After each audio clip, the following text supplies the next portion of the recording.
Ladies and gentlemen, welcome to Click R3 number 50. It's an interesting time for this episode because it's interesting times in general. Ryan is here with an interesting shirt. How's it going, sir? Well, I got to bring attention to it. It brings attention to itself, just Um, existing in the room. I'm not looking for compliments here, but I mean, if somebody wants to start sending them out, I'll take them. John, Just send Ryan all the craziest shirts people can. Whoa, I could get kind of not safe for work, so I don't know. Maybe we should be careful with that. I was thinking I should start wearing some really unhinged shirts during this. So, okay. The cheetah, I like that. The cheetah print one was good. That one was good. yeah, it's in rotation. It'll probably show up again. Okay. Good stuff. How you Well, doing, John? how you holding up? We should be asking you. We got to do like at this point, it's like every episode we got to do a check-in on Ryan. No, you know why we're here, right? Because here's the thing. Click R3 is famous for doing a show. Then the following day news drops. Mm-hmm. Now it's been 2.5 weeks. So I think we had to do this Click R3 to get something out of PlayStation tomorrow. Dude. And that's my copium. They haven't said anything, right? No.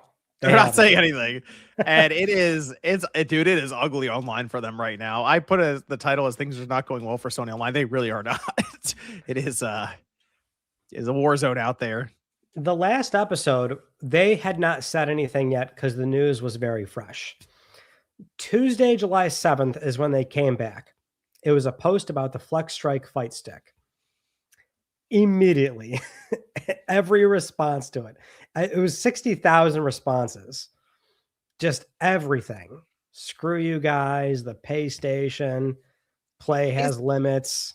It's difficult to talk about PlayStation other than what's happening with this whole, I guess, controversy at this point, right? Like, it's impossible. I bet you if I look at Let's Talk PlayStation episode, I bet you all the comments are about this, even though you covered all these other topics. Oh yeah, for sure. And it's been the last like 3 uploads basically. Because it's one, it's a big topic for me. Yeah. But for many others. I mean, it is incredible because I mean the company literally is just moving on, or at least attempting to. But that's what was so miraculous. If you remember the last episode, we were sitting there discussing like how long until this, conceivably goes away if they don't back down from it. And I think I had mentioned, I'm like, well, I still see comments about people being upset about when they were shipping single player games on PC, and I find that this issue is a magnitude much higher than that. Yes. And so even today, multiple regular scheduled social media posts. I mean, they're a well-oiled machine, whether it's YouTube uploads or posts on Twitter. The responses overwhelmingly are the fans pushing back on this, which I love. I think it's incredible. Yeah, I'm looking at it now. They're okay, well, that's just the pinned Grand Theft Auto 6 one, but everything else, they even dude. You imagine having that marketing contract where they retweet you. It's not even on their timeline because people leave community notes under other posts. That's like, we see that you retweeted this, which is crazy. Yeah, so they community note other games. So they did this too, a game called Dusk Fate, it looks like. Yes. And this is, I guess, it is a smaller game. Yeah. And so they retweeted it and it got a community note. It's crazy. Even I kind of thought so, like Wolverine, right? That got a new trailer today, which is cool. Yeah. I was like, all right, like Wolverine, I think is going to be a fun game. It's Insomniac. They've been putting in work this generation. Great. Dude, even that is having a hard time standing up to this. Not even on here. It's actually, if you look on YouTube, it's spilled over to that where their comments are all about physical games and like, is this going to be physical? And like that Flex Strike got delayed and people were, asking them in comments is because it's going digital, like stuff like that, right? Yeah. So this is, I don't know. I feel like this has gotten to the point now where it's beyond what they were expecting. I don't know what they were expecting, but I'm happy with the result.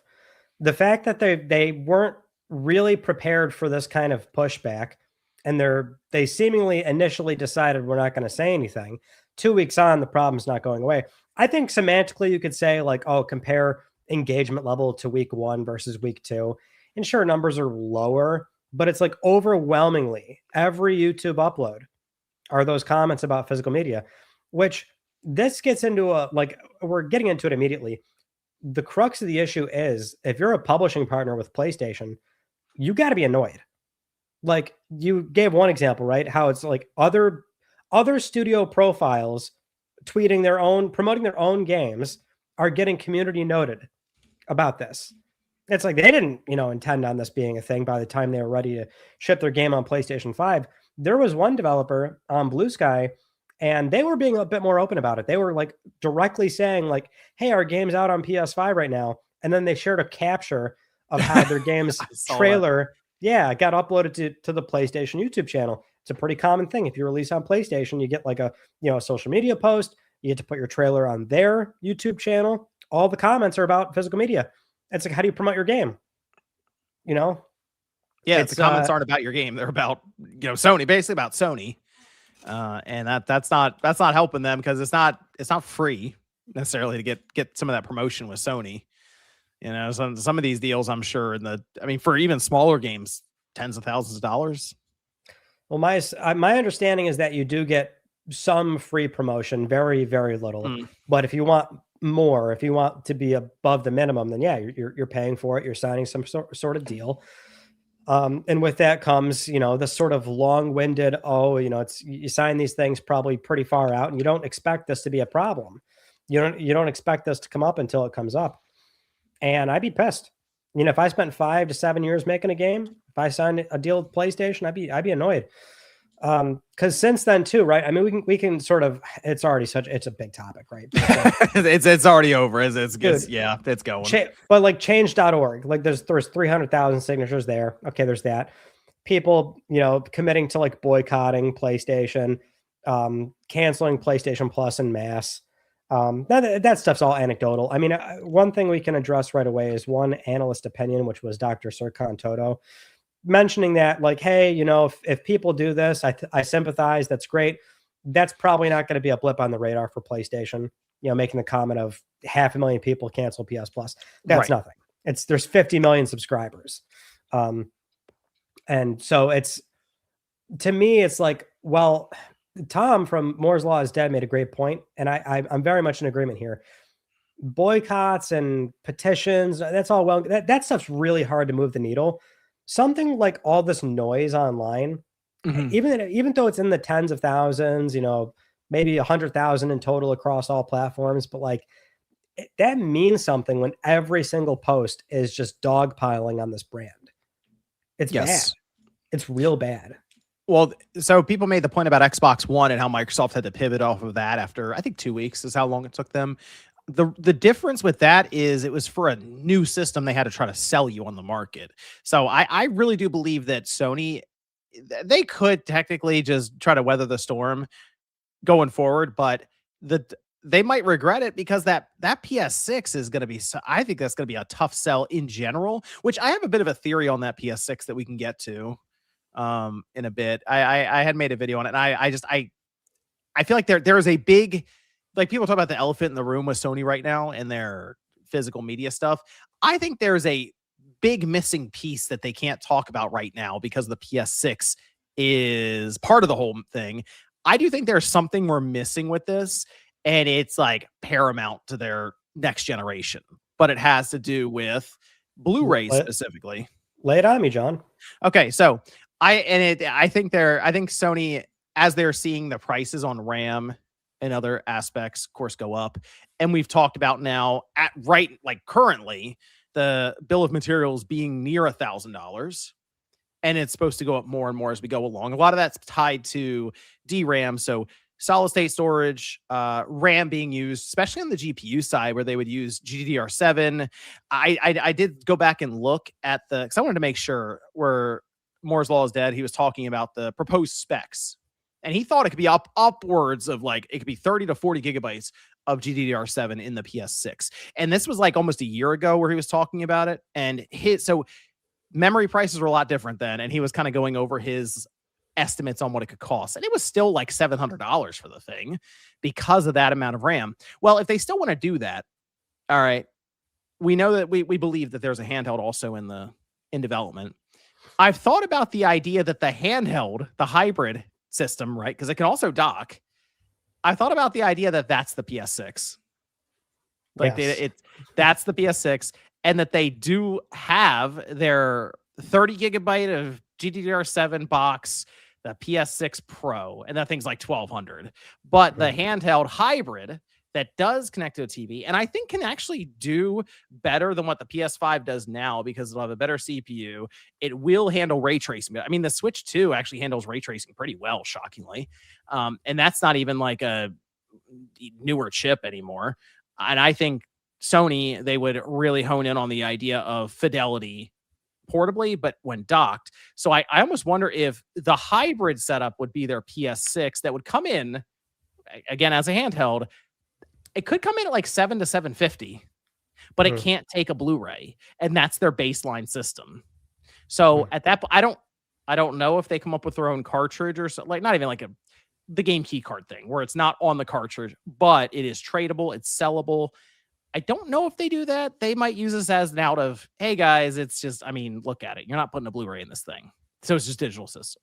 And then they also build on top of that PS6 Pro. That's where you go if you want to also use your PS5 discs. You have to buy an external drive for it. So that thing starts to get pretty pricey, but they see it as the enthusiast box and maybe what would have been their PS6 originally. Mhm. See, my only I like what you're proposing here. My only issue with it is that it works on the assumption that the company knew they would be stuck with a really, really expensive home console. And Right. that's not what was going to initially happen. If we assume the RAM crisis wasn't a thing, they start working on the next lineup of consoles like Mm. only a year after the last one. So 2021 is when they start really doing a post-mortem on PS5, figuring out what PlayStation 6 is going to be. I still would have thought that the entire time it's like, we are a home console manufacturer. This other device we're doing, we're going to get back into the local play scene. And that's just going to be a different way to play PlayStation 6 games. Right. So do you suggest that this is maybe more of a short-term playing with the product lineup of this was always the case, but now we have to market position it as, I think it's branding. Yeah. yeah, you That's think all. so? Because you kind of thought, because you even brought it up, and that's the other part that got me thinking. It's like this wasn't something, this whole Blu-ray thing, because it feels very abrupt, wasn't something that was decided years ago. This felt like a kind of a recent sort of thing, what they were doing. And I actually think the handheld could even be like, it would definitely be cheaper than potentially, $1,200 or something. But I think basically it would come down to their hybrid system. It would be $150 to $200 more than whatever the Switch 2 is at that point. Is sort of what I Mm, think. I look at, if you look at the PC handhelds right now, the ROG Ally, like the Ally X from Asus, is $1,000, but they're not subsidizing that at all. Like they're trying to make mhm, money on it, or because it's Asus. So I sort of look at that and go, that's interesting. They're able to still, maybe it'll go up in price soon, but their other model, the one below that, is like 600, and I keep seeing it on sale for in the 500 range. And that has 16 gigabytes of RAM. And I'm like, and it's 512 gigabyte storage. I sort of feel like that's what they would go with for the system. And I think it kind of makes sense for them if they had to pivot, we'll say. I mean, it could have been 7 or 8 months ago, where they start to see the RAM prices getting a little out of control. And they go, what if we made this PS6 our enthusiast box, and it's the PS6 Pro now, and the hybrid setup is the PS6 because people are fine with the current visuals of the PS5. This will be that, but better with ray tracing, which is, I mean, the way that they keep talking about it, even with the PS5 Pro presentation, like their big push. It's like ray tracing without too many compromises or sacrifices. mhm. See, my only issue is I just don't see why discs would have to go. It just No, doesn't. right. I see what you're saying when it comes to like the disc itself going away completely for the PS6, right? And I think it's just because they're not going to sell as many PlayStation 6 Pros, obviously, then, because it's an expensive system. And then on top of that, they also need to sell a disc drive for it. That's probably, let's face it, that's probably like $100 for that thing. So maybe in their mind, they're going, how many of these are we really going to make? That's fine. That's my argument. My argument has always been, right, because the obvious things, like, we don't have to mention it every time we talk about this topic, Mhm. but the audience knows. It's multiple retailers can fight for your dollar. Gold Masters on disc. You want consumer protections and physical offers that for you. It's agency, it's options. That doesn't have to be mentioned every time. My argument is we have to confront the fact that we all know they don't sell as much as they used to. Right. They're historically at the lowest they've ever been. Why can't it stick around? Why? It's very much an enthusiast thing. You've made this argument, which is a good one. If you expect people to spend up the ass for a PlayStation 6, you have to do right by the most dedicated fans out there that are like me, that have all this garbage back there.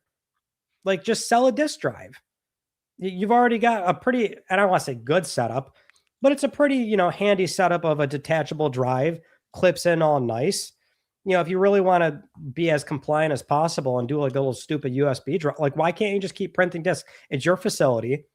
It's like they can't quantify it. Like, this is my big thing, right? E3 2013, they do their huge PR win. It's like a perfect storm thing, but you can't put that into a spreadsheet. You can't quantify the PS4 supports used game thing. Like, the company doesn't do shit like that anymore, and they need to do that here. Like, right. That's the slam dunk to me. It's like, why can't you just keep them around, even if it's not a substantial portion of the business? Like, do you see Sean Layden's comments on this, where he's like, "Oh, secondhand game." He's like, "I don't even think they're material to the business anymore. Secondhand game sales." Yeah, it's like, it's not even an issue anymore. I mean, back in 2013, 2014, publishers gave up on online passes. By the time Sean left in 2019, he was saying secondhand games wasn't, what I'm saying? Like, we supported discs and used game sales throughout this entire cycle. People still naturally skewed towards digital. So we don't have to forcibly shuffle people that direction. Right. They're already there. The discs should just stick around as a really cool option, a very boutique thing. They're already boutique. If I want to buy Mouse PI for hire, I'm going to spend more physically for it. We are already spending more a lot of the time for some physical games on PlayStation. That was well before this news, Yeah, because this is a company that will, so we have the PSVR 2 for some reason. And maybe you look at that as, man, they made this for the enthusiasts, right? And maybe they're not going to make a PSVR 3. But if they did, I will be like, hold on a minute. We got a PSVR 3, but not physical media. That seems weird. So it's so weird to me, as you mentioned, that Sony's willing to do this right now without just letting it run its course, because it would. You and I, we'd still be, picking up games here and there. You're more physical, I'll say, than I am. I'll still get digital games from time to time, especially if the sale is really good on them. But I've still been looking for Adventures of Elliot. I could have easily bought it digitally. I want to get it physically. Something about those old kind of school. I mean, it's not old, kind of old school, but like the Square Enix games. I don't know. Something about those I want on a disc. I'm not sure why. I don't know. But that's the thing. I will hang out and wait and see if I can find it. And no one is getting this game in, by the way. So I already kind of I have some questions already about Blu-ray production for these games as it is, as I have been struggling to find some of these games day one at places like GameStop. Like, at all. Sometimes they'll tell me they didn't have enough pre-orders. It's like, really? Did you just not order enough, or like, what happened here? So I don't know about that completely with, it feels like back in the day, you'd walk in and they have too many copies of a game. So, but you're right in that it feels like this was an unnecessary amount of damage to their PR and their goodwill, which it looks to me like online they're kind of working into the negatives right now. It's an odd place to put the brand the year before your $1,000 box is about to show up. Yeah. Well, that's the argument I make. It's at a certain point, there's only so many like things you can do that keep upsetting like a very enthusiast audience that oftentimes does control the language surrounding the company. I mean, at least in the case of this news, it very much permeated far beyond the enthusiast circles. This hit like legacy media pretty hard. It's like a well-known thing. Yep. I saw the CNBC, or was it CNBC, NBC, whatever, one of these news places ran a whole report on it, and that got millions of views. And I was like, geez, this is a this has broken the containment field, if you will. Now, all kinds of people are talking about this, who I don't even see usually talk about games. It's just like this hit, I think, because even if you were in games at one point and maybe you fell out of them, or you're in and out of games, if it goes back far enough to say the PS1 or the PS2, or the PS2 being massive for many people in their, late 20s, 30s, 40s, whatever right now, you were buying games on disc. And now you're like, oh, they're doing away with that. Man, that's not great. So it's just such a big talking point for people, gamer or not, who are like really plugged in. Right. Well, the other issue too is, I mean, it is the obvious argument of it's a single store. Yes. The lawsuit, this is why, man. well, this is why it was it was so clear when they made the original announcement to say, we will still have a retail presence. This is Sony. Like, they're a big organization. They know they're going to have some lawsuits, and well, they're dealing with some right now, but possibly even new ones, because when you're a closed box and you're a closed ecosystem, that is the model. Don't get me wrong. Like, that's the thing about consoles, is that they need you in a closed ecosystem, but it's a bit too closed at that point, especially with PlayStation Store sales. I think it still works this way, where publishers have to be invited to like give a sale. So it's like you don't even necessarily, you're not even allowed to give a sale whenever you want to on PlayStation. Like, it's a single store. Nobody competes for your dollar except themselves, basically. And there's A/B testing, which that's just that stings when you log in and you find out, because you spend more money on average on PlayStation Network, you're telling me you're sometimes going to get hit with not nearly as nice of a sale versus other users. I just I don't get why anybody would be okay with that. Yeah, it's just, there's a lot of control then places Sony's feet when they do that. So they cut out retail. I mean, they say they're going to do retail. I don't know how excited retailers are to start hanging codes on the wall again. It's like, oh, whatever. Put them next to the Starbucks gift cards. Just do that. Because right. You can't even really steal them well, because they have to activate them at the register.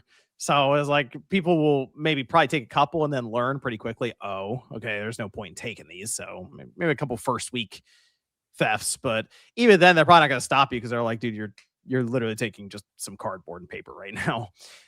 So that it's just, it doesn't play part of the retail experience, the retail facing experience for these companies, is that there is advertising involved with that. Like, you will reach people who are just not as plugged in, but they see box copy of Wolverine right there, standee, the whole thing, like, there is still legitimate money to be made out of retail for the walk-in customer, the person who's just browsing.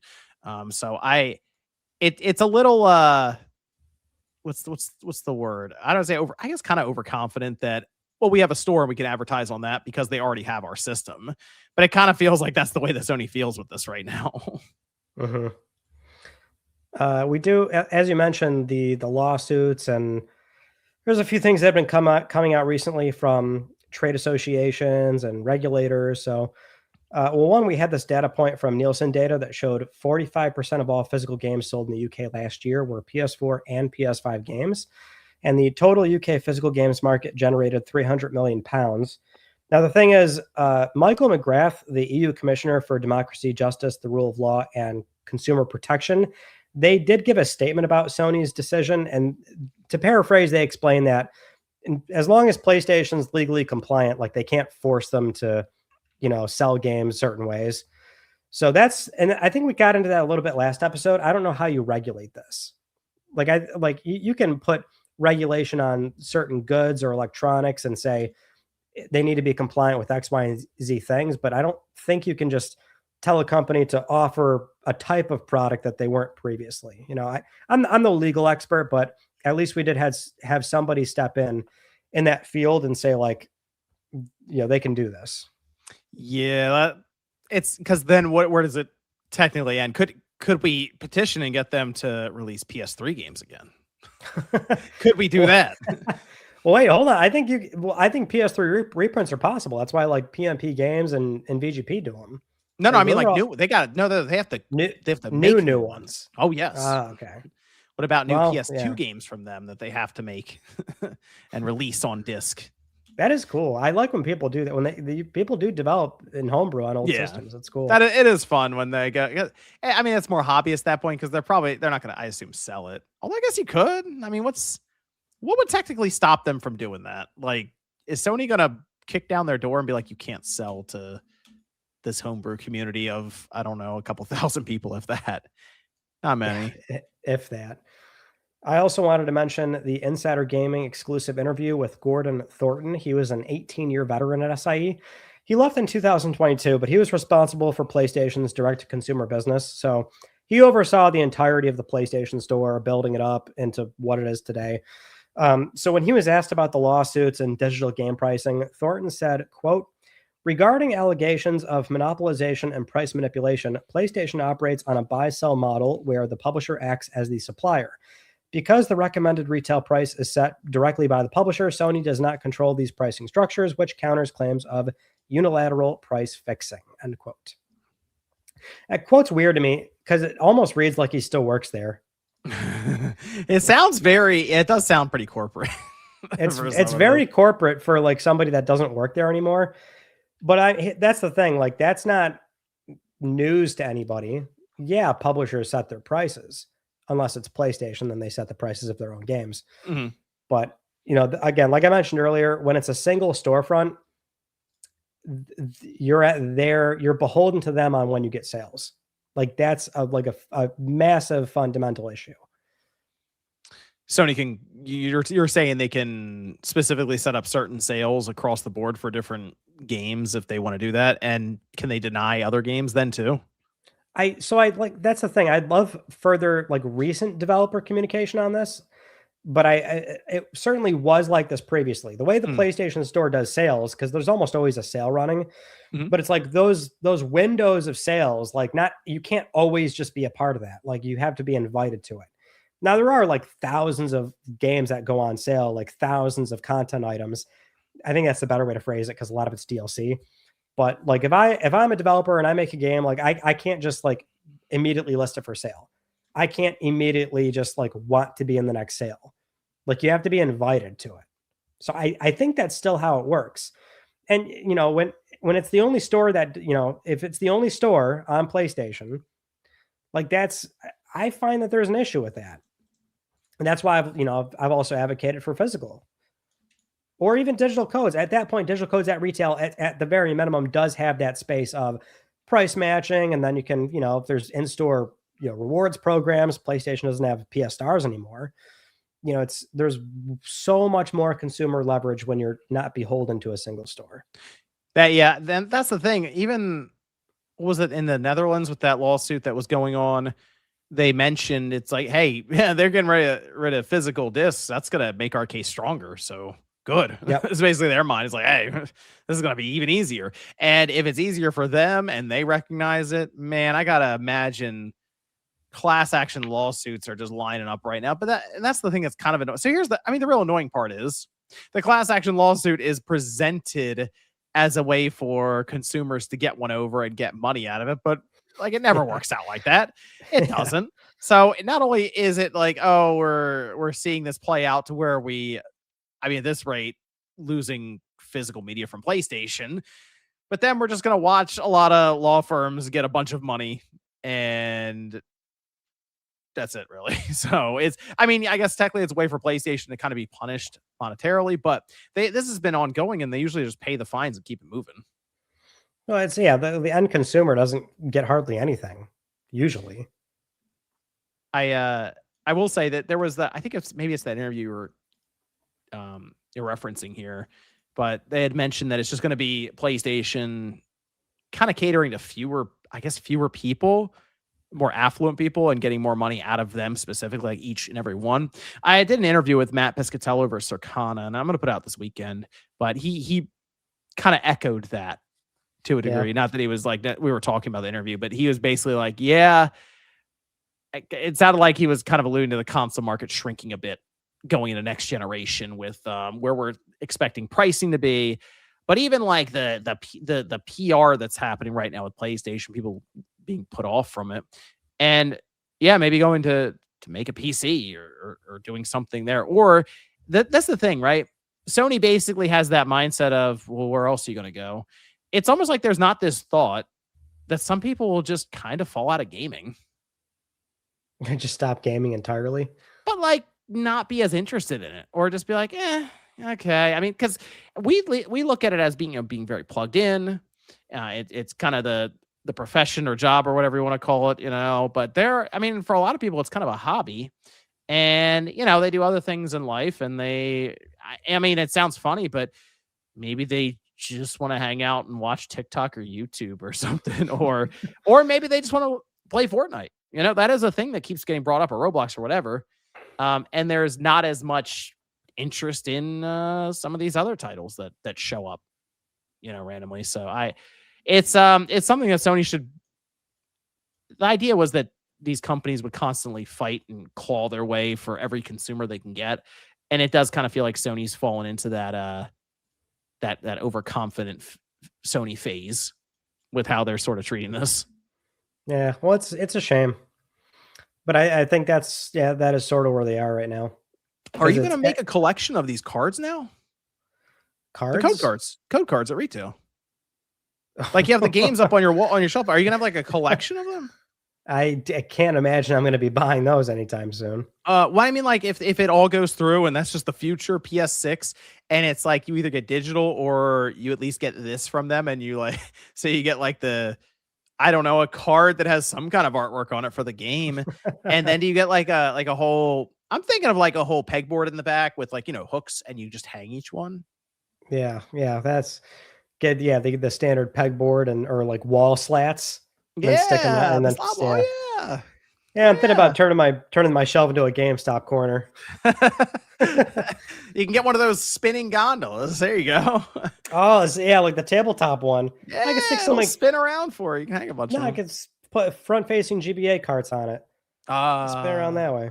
Okay. That's card art. I like it. See, now we're getting creative now. I like it. Card art. What are you talking about? I like it. There we go. Let's go. It would like really sting if this all goes through and the model is actually not just like the little cards, but like the whole thing is now code in a box. So like all of them are code in boxes. So you genuinely can keep doing this, just no discs are inside any of them. Are you still going to be? Hold on. If that was the case, would you then just be collecting all the boxes? I guess. I don't. Probably not. I mean, I'd like the disc. Yeah. Yeah. Well, no, they wouldn't even do that. I'll say, what if they just put a piece of plastic shaped like a disc in there for you, Ryan? Wow. That was it. I mean, that's where we are right now. That's where we are. Okay. Well, let's answer this, right? Mm-hmm. Do they say something? 2.5 weeks of this and I still don't think it's going away. No, I thought, okay, if it's after a week, if it's very clear that people are like, okay, I guess that's that, and then they move on, maybe they would just bulldoze the rest of the way and it would kind of dissipate. It's been more than 2 weeks and it has not. Every one of their posts. So with community notes, you have to be like part of the program and you can see like pending ones. If you're not part of the program, you can't see it. So I do see all the time.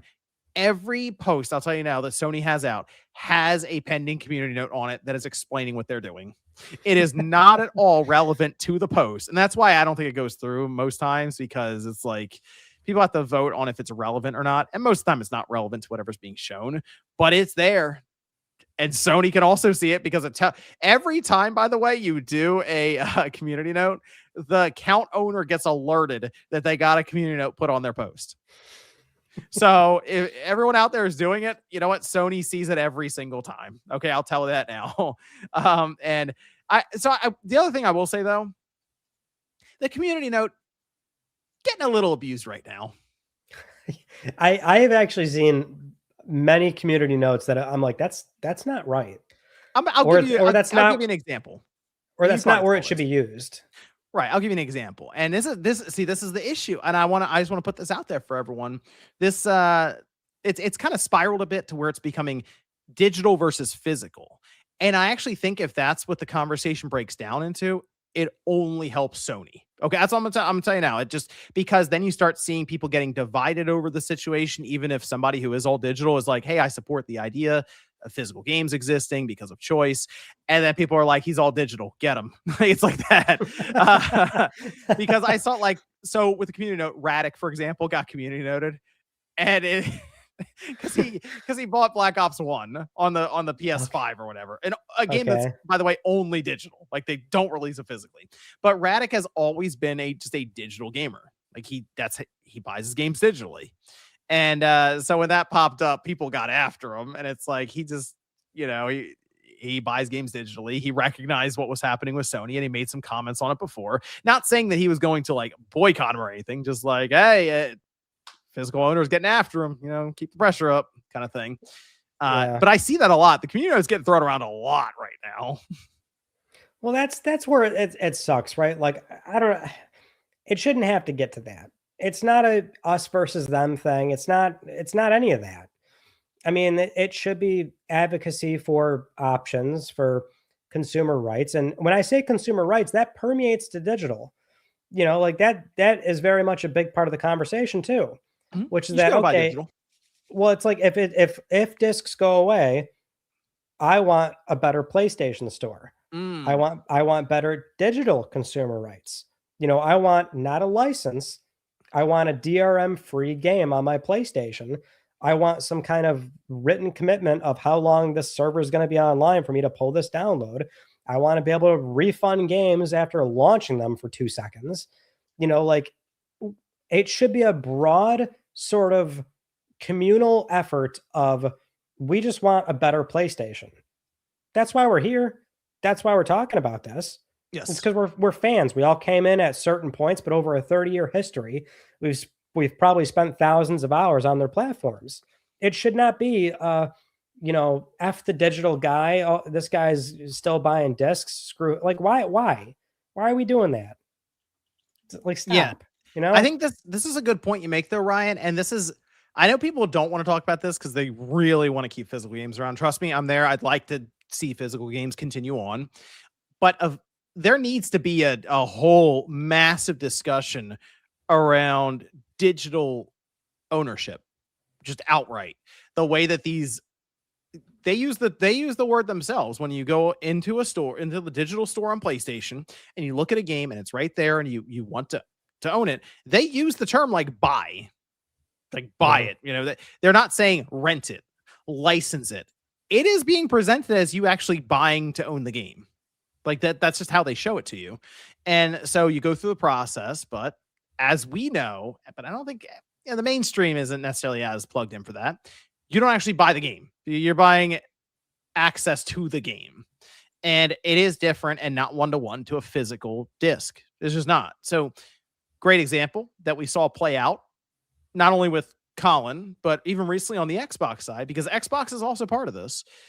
Person has a security breach on their account. Microsoft comes in and is like, hey, they changed the 2-factor authentication and recovery stuff. We're going to go ahead and indefinitely suspend this account because we don't want them to get your data. We can't get it back for you. We don't know how to get into the account, but it's just gone for good. Like your account. And they're like, you're welcome. That was it. The person's like, hey, I have like $10,000 some odd worth of Xbox purchases on this account. What do we do here? And they said, have a nice day. And like, that was kind of it, right? So the idea, I think, first off, of a digital game being tied to a specific account, like, needs to be figured out. I think that's the first thing. Like, you should legitimately be able to, if you buy a game, if you want, put it on a flash drive and walk around with it. Yes. I think you should be able to. It's an excellent point you made. I did have that written down in case we didn't cover it, but it was Joshua Kane. They went viral for that huge thing. A 25-year-old account. It was their Microsoft account and their OneDrive account. So it was compromised. Their support channel said, like, yeah, it's compromised. They deleted it. They said it was not reversible. Now that post, as you saw, John, it had like 80,000 something likes on it and like 5 million views. Yep. He just recently said, like, I got my account back. It's interesting. But they said they couldn't get it back. How that happened? Right. Yeah. Oh, it's only until like something blows up. If you're a Colin or if your post blows up, like that kind of stuff shouldn't sit well with people. I mean, it's obviously it's like a 0.1% problem, this stuff doesn't happen often, but like if it happens to you and God forbid you don't go viral, like, and you just have to go kick rocks, right? Like that sucks. But And wasn't I've the got whole most, thing with the person who had the most like platinum trophies? Weren't they locked out of their PlayStation account? Still? Are they still locked out yeah, of their?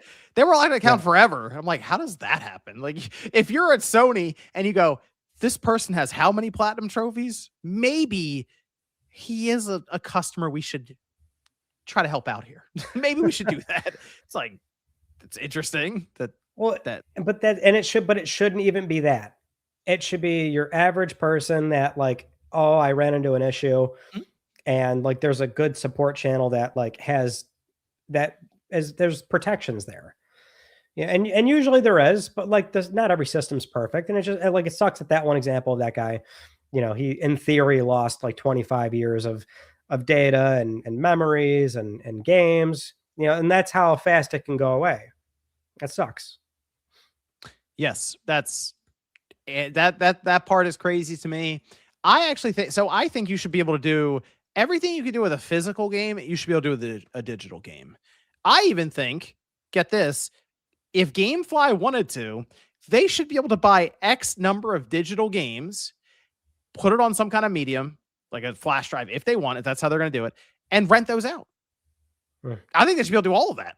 That should be a whole thing. We should treat digital products now, because we are going into an age where these companies are trying to push us to where it's 100% digital. You should have almost tangible access to these digital products. Like, so I'm working on a video. People are curious about this. GOG, right? Good old games. Hmm. If you buy a game from them, it's DRM free. You can actually burn it to a disc and turn it into a physical product. Yep. You can do it. It works. That's a DRM free store. It's crazy to think about that, but you could take it. You don't need GOG installed on the system at all. You put it on a DVD, or I guess if you want to burn to a Blu-ray, I know that's not as common to have that, but like a DVD, you could drop it on there. You could put it on the flash drive, and you just walk around with it and plug it into a computer and install it. And like, that's it. Mm-hmm. That's where we should be now, because they should have spent this previous generation, or the generation we're now, building up to that. But like, none of that happened. So it feels like they have years of work to do before they launch the next system in like this digital environment for 2027. Yes. But like as great as GOG is, like no console manufacturer is going to step up and be like, I volunteer to do this. Like at that point, like, you know, some like that's why we say consumer protections, because it's going to be something put in place before any of these three step forward and say, I'd love to do this for you. Here's the reason. Okay, here's the reason I think that Sony should really think about, like, really consider their options here, because we've talked about the lawsuits, right? With these different like class action lawsuits or whatever. And those are all, the consequences are pay out X millions and you can keep moving, right? And we'll send everyone a $12 check and we'll keep $50 million, something like that. But the thing I'd be more concerned about is what's starting to kind of manifest right now, in that different governments and regulatory bodies are looking at this. Because what I watched happen with Apple should terrify Sony, to where Epic does this whole long thing, and it turns out, oh wait, the closed ecosystem for Apple, not necessary. Not necessary. So now here comes Epic, and they can charge for V-Bucks or whatever outside of Apple. And it's like, that's fair to do now. And so they come back, and Apple's still mad. But I would be concerned, if I'm Sony, that I push things a little too far and we get to a position where Sony is forced kind of out of their walled garden approach. And it's like, oh, no. You're allowed to install Steam on the PlayStation 5 or the PlayStation 6 or 7 or whatever. No, that's fine. Hey, oh yeah, Fortnite, they don't need to use Sony's store to charge for V-Bucks. You can go around that. That'd be devastating to Sony. It would be huge if there was like legal precedent that said like there's a checkout process in Fortnite where you could either buy it from the PS store, or they show you straight up like, well, if you hit this, we'll open up a browser and you can transact on our site and you get like extra bucks. Like that's how so much on iOS works. Like I have to do this for Pokemon Go, because I play Pokemon Go. And Pokemon Go actually integrated it into the store page now. And it shows you right an app. Like here's the coins you get if you Apple Pay. Here's the coins you get if you buy on the Pokemon Go web store. And John, let me tell you, if I buy Pokemon, I do it through the regular Go web store. You get more. Why wouldn't you? Yeah, right? You get more. Yeah, absolutely. Yeah. So that's the thing. And you know what's funny? The company that I would actually look at and go, they'll take a shot. It probably is Epic. Because they went to battle with Apple. You think they're worried about Sony? Well, the issue, I mean, the thing with Sony and Epic is that Sony owns a minority stake in Epic, and they've got good relations. So if they were to sue, that I think that would be even more shocking than the Apple thing. Well, no, but that's the thing with Apple, right? At first, all they did, it was really funny. If you remember how it started, they just did it. They just opened the portal and they were like, go here. And then Apple kicked them off the store, and that forced them into it. So what happens if one day they go, you know what? Go to this portal. Is Sony going to kick them off the store? I don't know how that works. Yeah. Well, see, if it ever got to another legal precedent, that was the thing that was mentioned many times in the Apple versus Epic case, was that consoles have a different model. They lost lead. They generally lost lead. So generally, I don't know, some of the language Sony's been using recently, they don't want to. Yeah, well, I mean, they'll certainly have to lose some money on PlayStation 6, I would gather. Yep, that hybrid's not going to. You got to get that hybrid down. I mean, that's the thing though. A big part of PlayStation committing to digital retail games is that they're playing the game. They know exactly what they're running into. So I don't. It's tough to have any sort of encouraging words right now, but I think that there's still so much heat on them that they have got to say something. I still don't. I don't feel like there's going to be a reversal coming, but I sincerely hope that's something they're considering right now. There needs to be, I think, a better explanation. And the problem they run into, Ryan, is they do not want to talk about the PlayStation 6 right now because there's a holiday coming up with the PlayStation 5 and GTA 6 combined, like paired together. It's like that. Yeah. It makes no sense for them to do that because they've already kind of hurt themselves now. But like in their mind, the money side, they could potentially have people who hold out. And look, I have a feeling Rockstar and Take-Two probably don't want them talking about the PS6 right now either, because they want to have this massive launch with expectations sky high for this thing. But I don't think you have to talk about PlayStation 6. This announcement, in theory, obviously didn't need to happen. We would all love for it to not be a thing, but why does it have to align with PlayStation 6 if they, let's say, do reverse it? You just come out and say, you know what, we hear you. Hear you. That's the standard language. But you just say, okay, we'll keep making discs. And they will. Here's the thing: PlayStation has said things about next gen. They'll call it next gen. That's all they'll call it, which is what they've done for 30 years. Every time there's a new console, they'll call it next gen. If you're going to commit, just say next gen will support disc. You can do it. Here's what you can do, right? I noticed this with the God of War, the Lawfare thing, where they were like, "Oh, we will have a disc. Like it's going to be on it."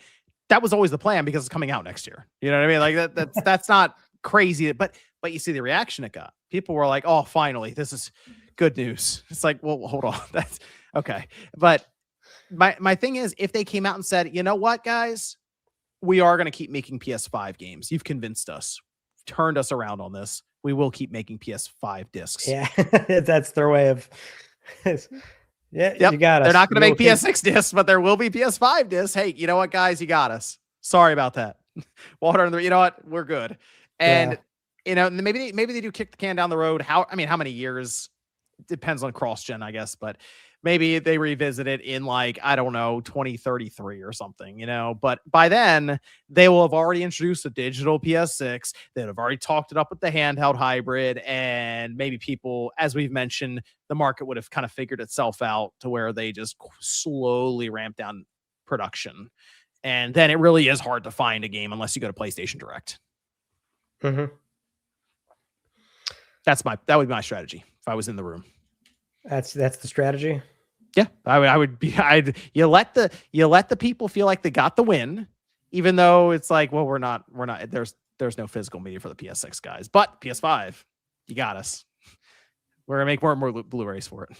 I wonder what the reaction would be to that news. That okay, we'll keep making PS5 games. We hear you. We're sorry, but then immediately everyone's like, well, what about PS6? And they're not out of the water yet, right? But that won't be a conversation until next year. I'm gonna say probably summertime. Summer 2027. Well, like they'll show us the logo at GDC and people will be like, oh my gosh, it's called a PS6, and the 5 will turn into the 6. And then you'll have Mark Cerny talk all about the cool things they're going to do for ray tracing and next gen. And then they'll have the product reveal, I assume, over the summertime and 3 months to launch or something like that.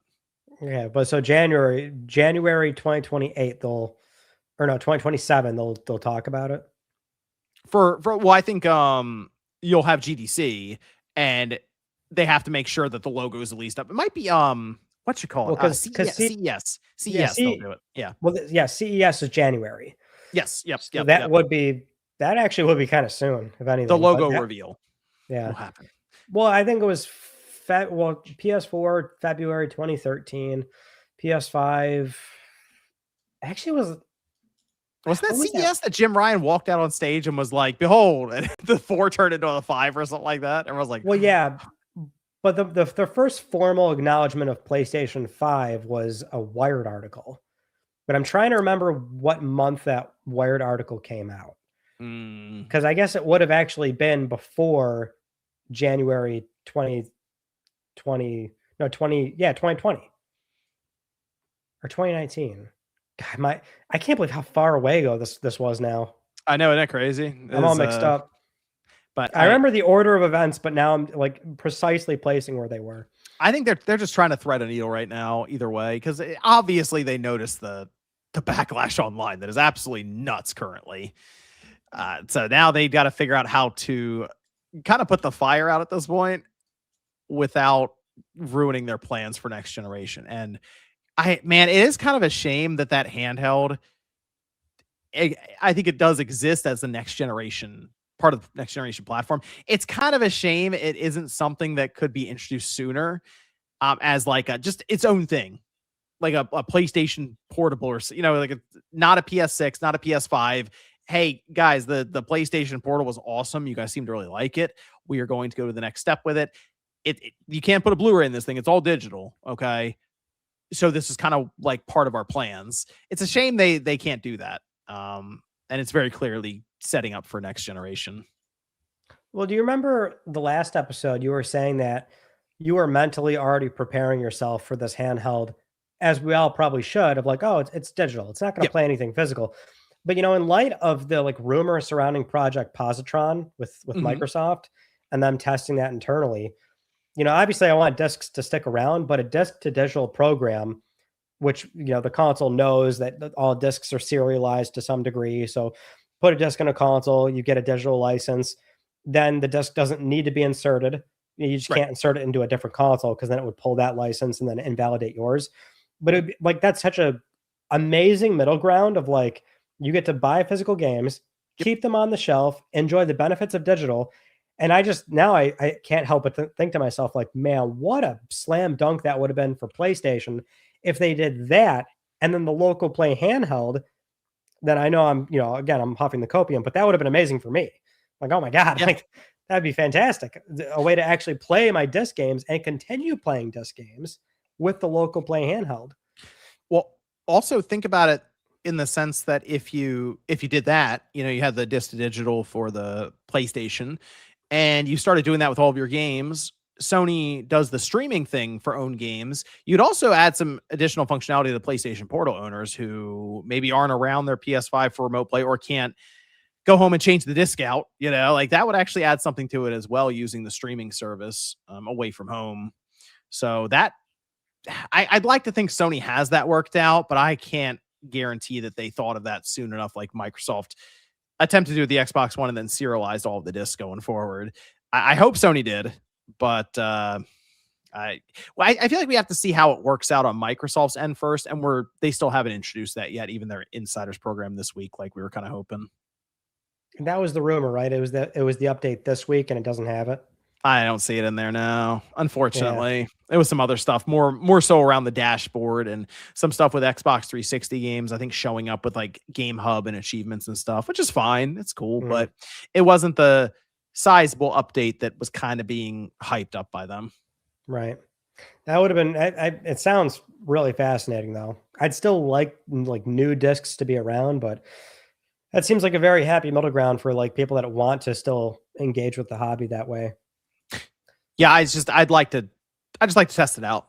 Just like, okay, how does this actually work? So if I pop this into my system and it gives me the license, can I then have an offline system and still use the disc there? Because they might just be forfeiting 2 copies of the game at that point, and that might just be part of it, which I still kind of wonder about that disc to digital as being Sony or Microsoft's idea of, even they know there will be some regulatory pressures, I'm sure. And I kind of think Microsoft's going to do some other stuff to try to stay out of the crosshairs. And I'm hoping Sony has some plans on that too, because digital rights, I think, is going to be a huge topic here in the next year or two, just overall with everything. Like, I mean, we even see Crunchyroll. People were messaging me about this like crazy. Yeah. Dude, I was getting, I think I may have got, maybe not the same, more than I would expect, because there was obvious crossover with anime and video games. It's clear, right? I mean, so it makes sense. But then the physical stuff comes up with the Crunchyroll putting their store behind a subscription service, which is just weird. And it doesn't help that Sony owns Crunchyroll. It's like, man, come on, Yeah. Sony. Like, what is going on here? Gosh. Yeah. That's what I'm saying. But like, I just to let this kind of stuff happen. That sucks. So It's bad. It's poor because it's like, man, you can't talk about PlayStation much at all right now without any of this being the primary focus. So that's the thing that gets me about Sony. And one of the reasons I feel like they have to think of something to kind of smooth this out for now, because it doesn't feel like it's dissipating. It actually feels like it's more so like snowballing a bit, to where it's people feel pretty like they have everything copy and pasted with the community notes at this point. You know, it's very easy for them to just drop in comments. People are still doing it consistently, and it's almost like they're trying to get something out of Sony now. So to them, it is that game of almost chicken at this point.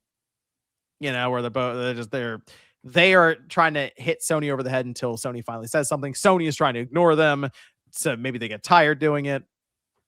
So, you want to get us caught up on the super chats, John? yes, I will. Boom. Mob Carrot says, I hope PlayStation dies now with all my heart.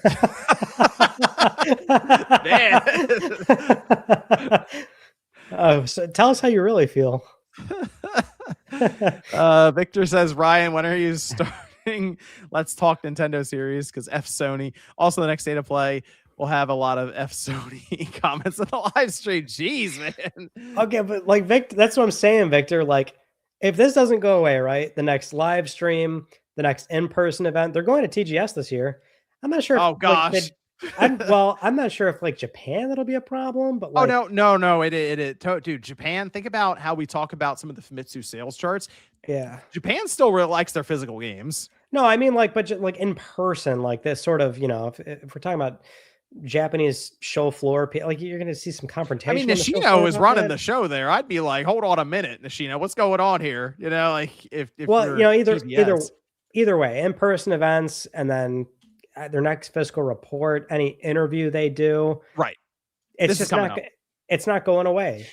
It's very strategic, by the way. The timing, July 1st, it was when the announcement happened, just after the quarter ended and the new quarter started. Yeah, waiting 3 months to see.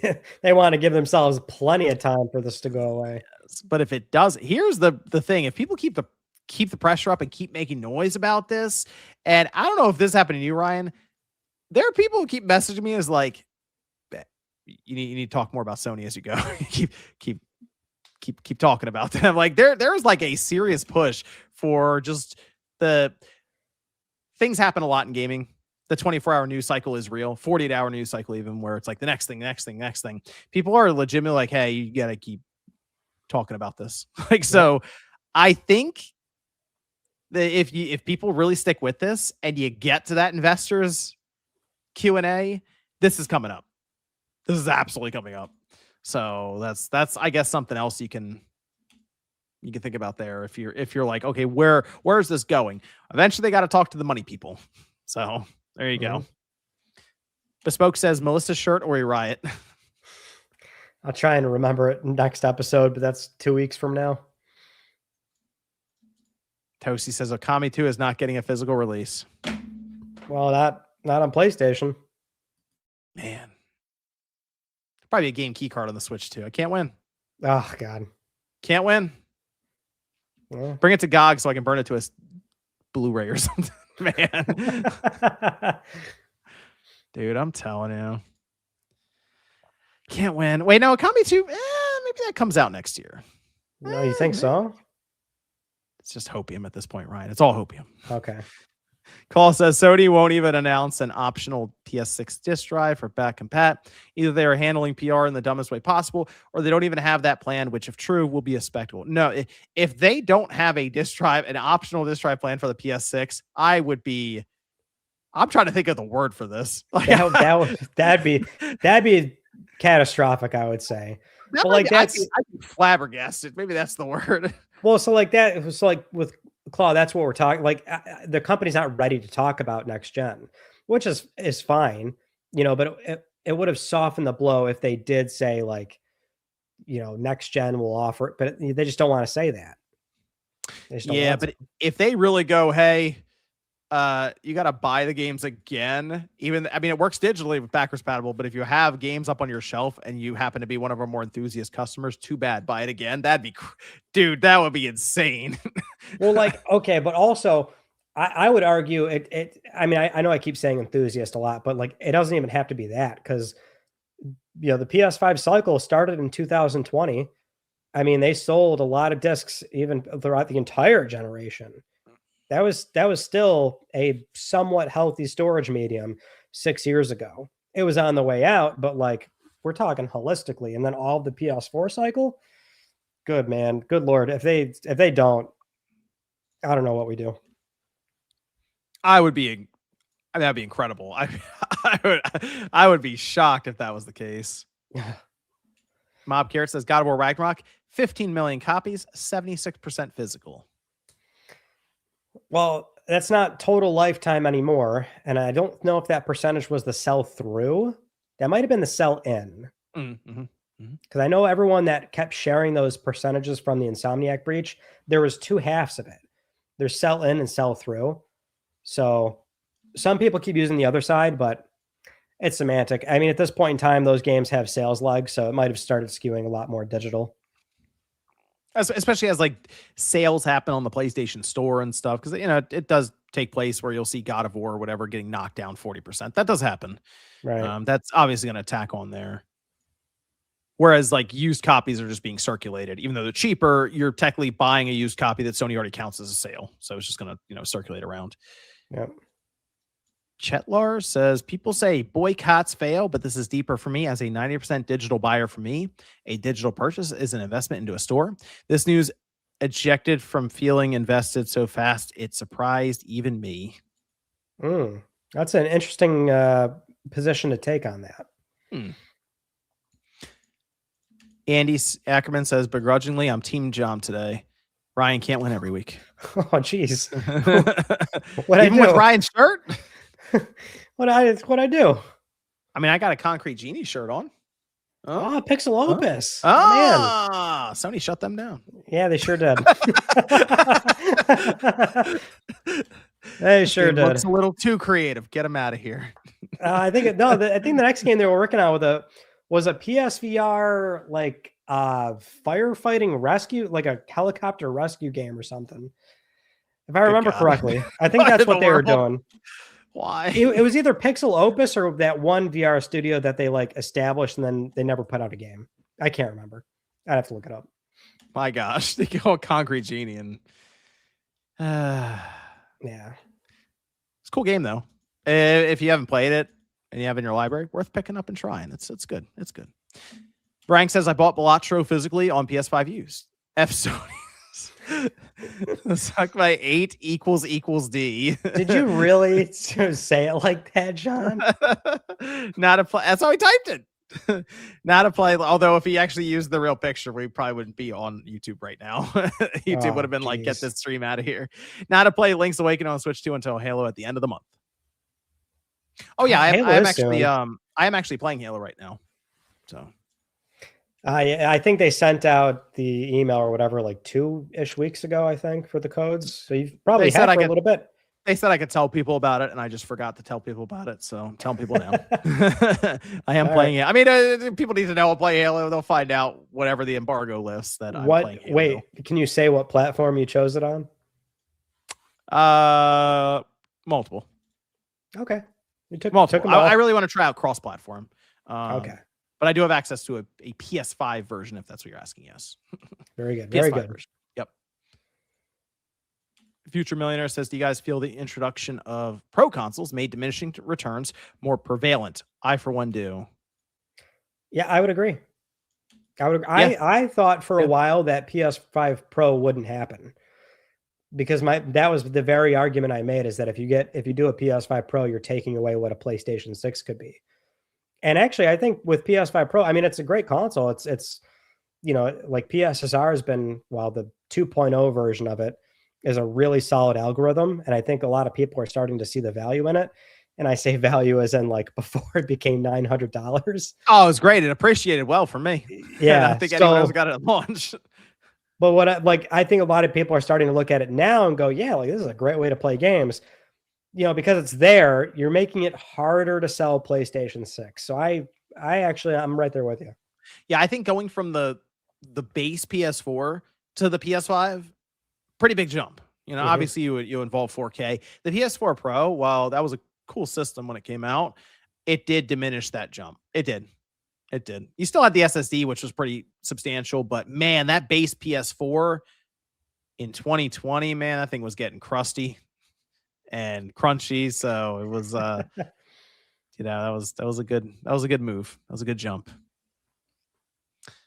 Let's see. Bespoke says, I don't think this decision was just PlayStation. We know Sony talks to devs about what they want for next gen. I would bet money that it was a joint decision. Notice how no publishers have made a statement. Like, we are shocked and disappointed. Oh no, I think publishers are all for this. They just like, we don't have to do anything. We'll just sit back and watch the fireworks. See, I don't think they're like involved though. At least the example you're giving, like, I don't think Mark Cerny is not even remotely involved in a decision like this. Not like this. No. Yeah, he's a hardware guy. I mean, when he does site visits to studios, not publishers, to studios, they're talking all technical hardware stuff. Cerny's not there to talk about like business numbers. So I mean, the thing is, publishers releasing a statement like there's already a handful of some smaller teams that are like, man, this kind of actually isn't great for us. Bigger publishers, yeah, I mean, they're probably quite happy with the idea of paying less of a percentage. Yeah, think of Capcom, EA, Ubisoft, Square Enix. They're all probably thrilled. They're probably great. We don't have to deal with those pesky Blu-rays anymore. Andy Ackerman says, Ryan gonna hang code cards on the Christmas tree. Gross. Nora Fair says, you have remained strong, my friends. You'll be rewarded for that, I assure you. Now we must drink and forget the bloodshed. GTA 4 news. Yeah. Man.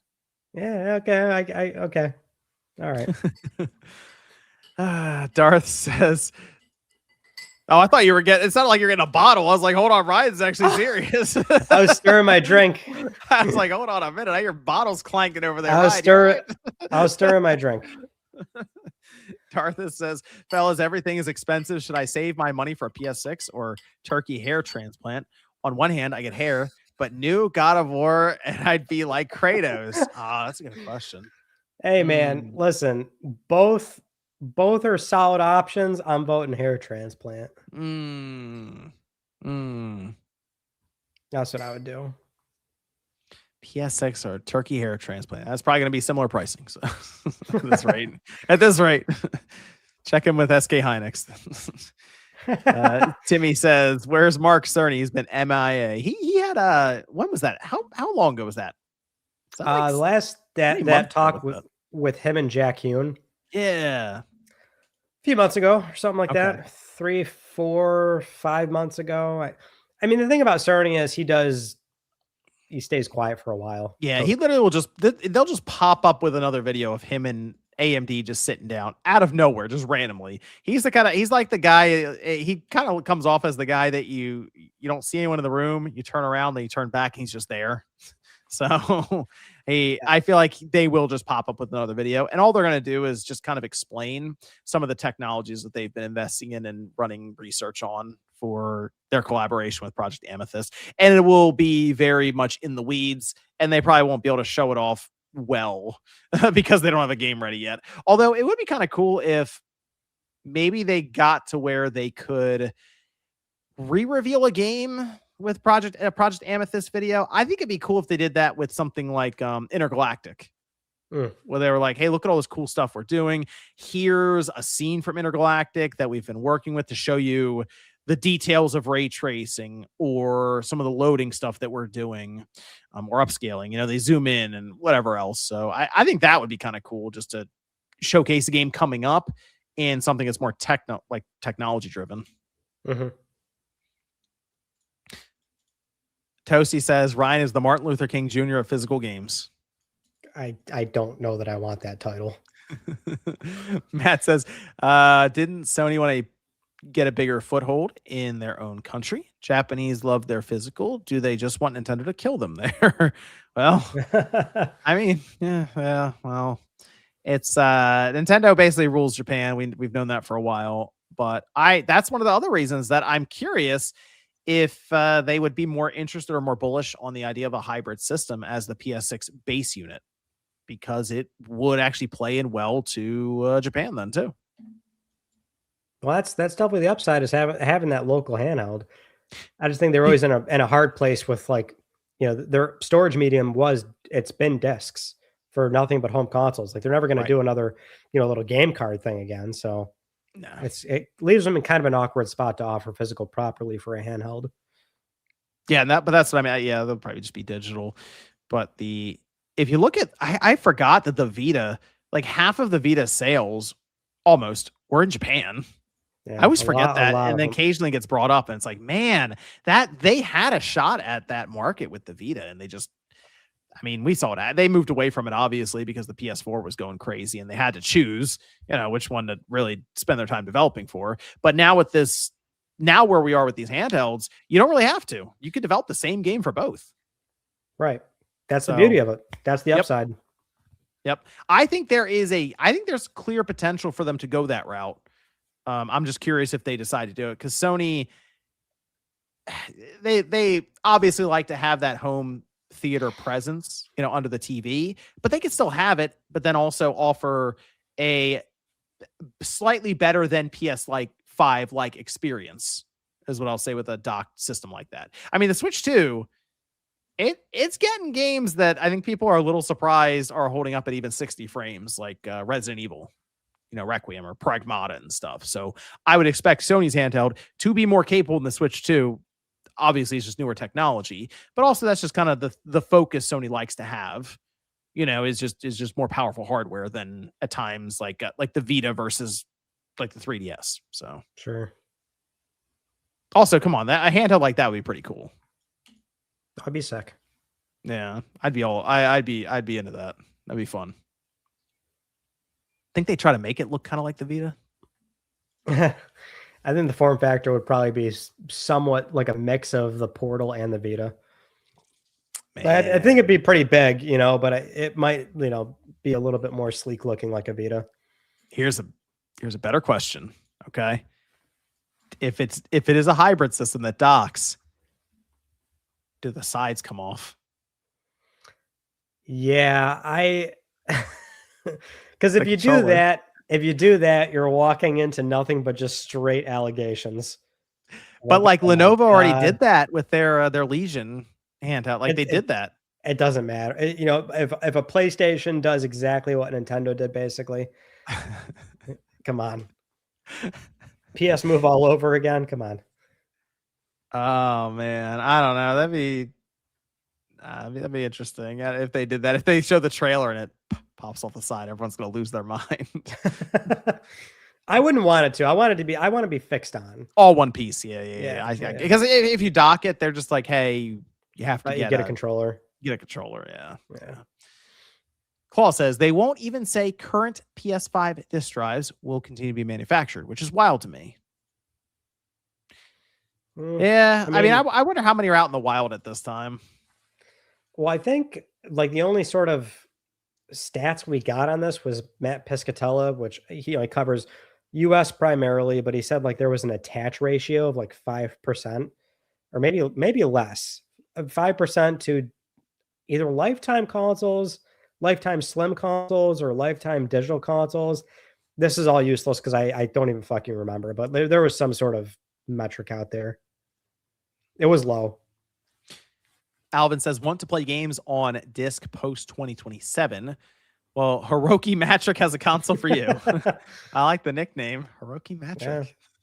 Yeah. Man, dude, I saw even like their old video of them sharing the game is getting pelted with comments. My gosh. Yeah. I kept checking social media. I'm like, man, watch us be doing the podcast and Sony puts out a statement. You're like nervously refreshing the timeline just to see. Yeah, I keep doing that. I'm like, maybe that's pretty late. I think we're past the window, unless it's like a Japan announcement sort of time thing. Yeah. I think we're not out of the clear on is tomorrow. But tomorrow's a Friday, so typically you want to drop like good news on a Monday or something. No, that is true. I mean, they could close out the week with it, right? I don't know. Not so sure. Nothing. I got nothing. Drop some good news and walk out into the smoky air. I don't know. I got nothing over here. All right. Well, we can get back to some news. No PlayStation. No PlayStation tweet about physical disc coming back. Not yet. I'm holding out hope. John, we have the PS Plus Extra and Premium July lineup. They're still doing this thing where it's staggered. So if you're in the US or the UK or Japan, these games are coming out on a rolling basis. July 15th has already come and gone. That is Rise of the Ronin. It's on PSN right now. July 21st, Avatar Frontiers of Pandora and Firefighting Simulator Ignite. July 28th is Citizen Sleeper 2, Star Wars Vector, Dying Light, Mighty Morphin Power Rangers, and Snow Brothers Wonderland. You're a big fan of that. And PS Plus Premium. July 21st, we have PsyOps, The Mindgate Conspiracy for PS2, and then Indigo Prophecy for PS2. Now, I don't know if you noticed this, but on the PS blog, they crossed out the PS5 version for that game. Oh, interesting. What they've done is now admit that it's not a new version of the game. So Indigo Prophecy was emulated during the 2016 PS4 program. Yeah. So it's that version. So it's not a new one with save states, rewinds, presets. So I found it funny that initially they were like PS4, 5. I'm like, oh, they're updating that one. Right. Then they crossed out. Yeah, so it's the old one. Great. You played Rise of the Ronin though, didn't you? I liked Rise of the Ronin. That was a fun. It's Team Ninja open world style, but it's it's kind of a standard samurai action game. But I liked it for the fact that Team Ninja took a chance and tried to tackle. I mean, it's kind of a standardized open world, almost Neo style game, but it's kind of difficult, as you go through with some of the bosses and bigger enemies. Otherwise, though, there is a lot of like checklist kind of stuff happening with it. Oh, yeah. So, but I think it works really well for a service like this where people maybe saw it and they're like, I don't know, would I like this? Well, now it's kind of just part of the download process. So, yeah, that game did not hook me. I got like maybe an hour in. I dropped it. But okay. Avatar I hear is pretty good. I hear Avatar is really fun, actually. Avatar is just it's gone through some changes. I think the biggest thing that people noticed is that it got third person mode. that was because I will say it was kind of weird when they were like, hey, it's all first person. They have just updated that game so much, and I have to assume it's just because the new movie came out, and there was a lot of hype around the whole thing, and they're like, let's update and try to almost, I don't say re-release, but advertise this again. And maybe it worked for them. But I didn't play there's like DLC for it. I didn't play that. I just I had played the base game a bit, and I did like the aesthetic of it. It's a really good looking game. Like if you have a nice TV, big OLED, like the colors are really good for the game. And it kind of has that open thing that was really bothering me about it was the navigation. Kind of weird. Like the map doesn't show elevation very well. So I had a hard time just figuring out how to get to certain places on the map. That's a pain in the ass when certain games don't properly telegraph elevation changes. And so you're like, how do I get here? And it's like, right, it's too high up or something. And it's like in the jungle, so it's kind of tough to figure out like what things you can climb on and what things you can't. And then you're running forward, and then there's just a big stone wall in front of you. You're like, oh, because I have to go around this. But it turns out I actually have to go over it. So I don't know.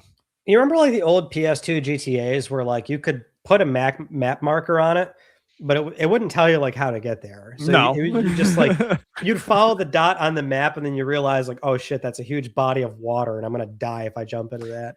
I think it was Midnight Club that I really remember. You'd put a spot down, and it would draw the line really well for you. Yeah, like I feel like that was the game that I remember, or the series that I remember doing that first in my mind. This is going way back though, so maybe my concept of time is off. I think it was Midnight Club, but I remember that was a crazy thing. It's like, oh, it actually draws the road thing now. I'm sure I experienced one before that, but the one I think of where I was like, this is so great was Dead Space, where you could like because like every 2 seconds you could just stop and have Isaac do this, and then a fucking blue line just shows you right down the hallway where to go. And I was, I'm an idiot. So like every 2 seconds I'm see where to go. Like every split change, I'm like, all right, where do I go? It was Dead Space for me. Man. All right.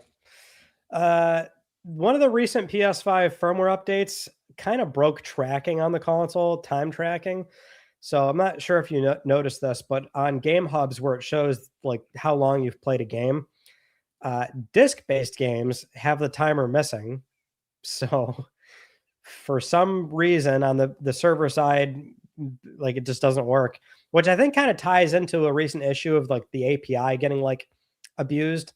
So like the backend activities API where somebody could like inject like inaccurate recently played games on a user's profile. I think it's related to that. But either way, like it's been broken for a little bit. So I don't think it's back up just yet, but basically digital games should have the time counter, but physical games don't. And that shows for me still, but one of those quirky things. So I'm sure they'll fix it. My timer was always off anyways. That's just me. My timer was always off by like a couple of hours. People unanimously tend to say that, yes, that time tracking is not accurate. Like I'm playing Black Flag Resynced right now, and I'm 20 hours in, but on the dashboard for the PS5, it says I'm at like 15 hours. So it's just off by 5 hours for some reason.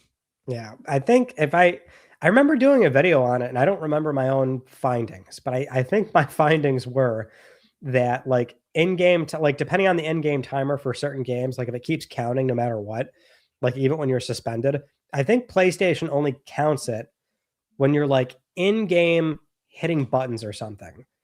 So if you were to pause and like that game keeps counting, PlayStation stops counting.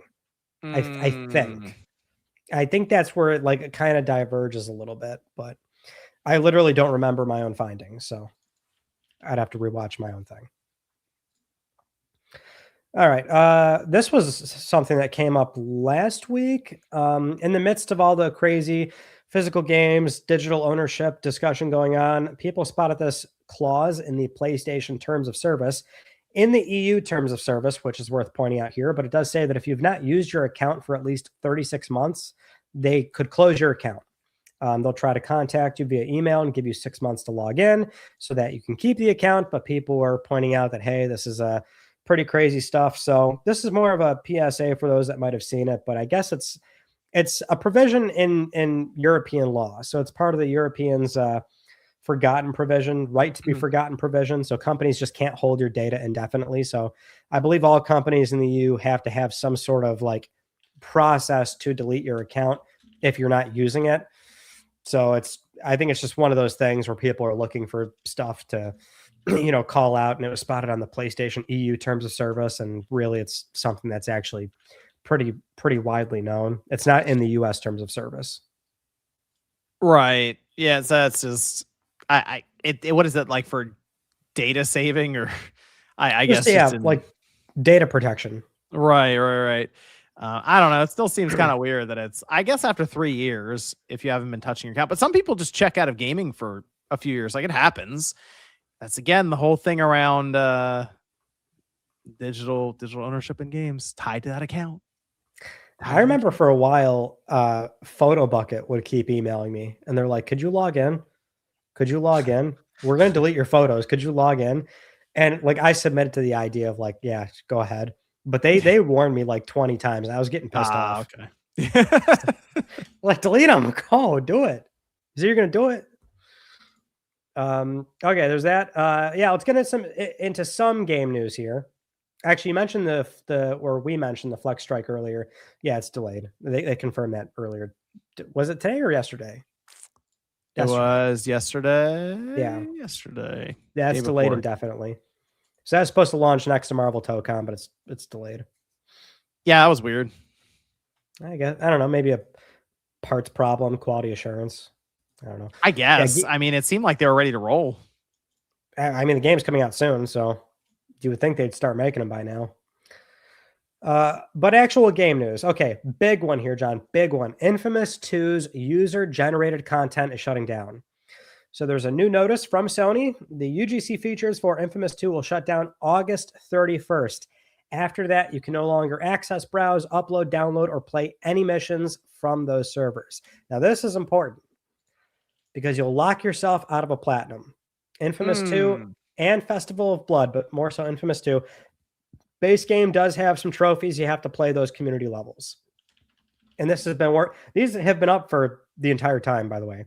Sometimes it goes into maintenance, but otherwise the UGC portion of that game has been live the entire time.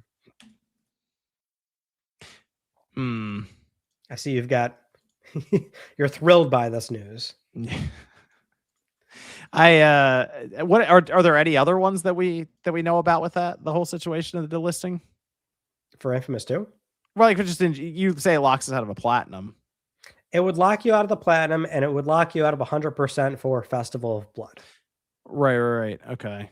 I was trying to go through the PS3 to see what I should be picking up, and now I'm hearing you need to get this stuff done for the platinum trophy. So Infamous, well, that's for Infamous 2. Well, Infamous 2 is on disc, so I mean you can access it but now you have to do the levels before then.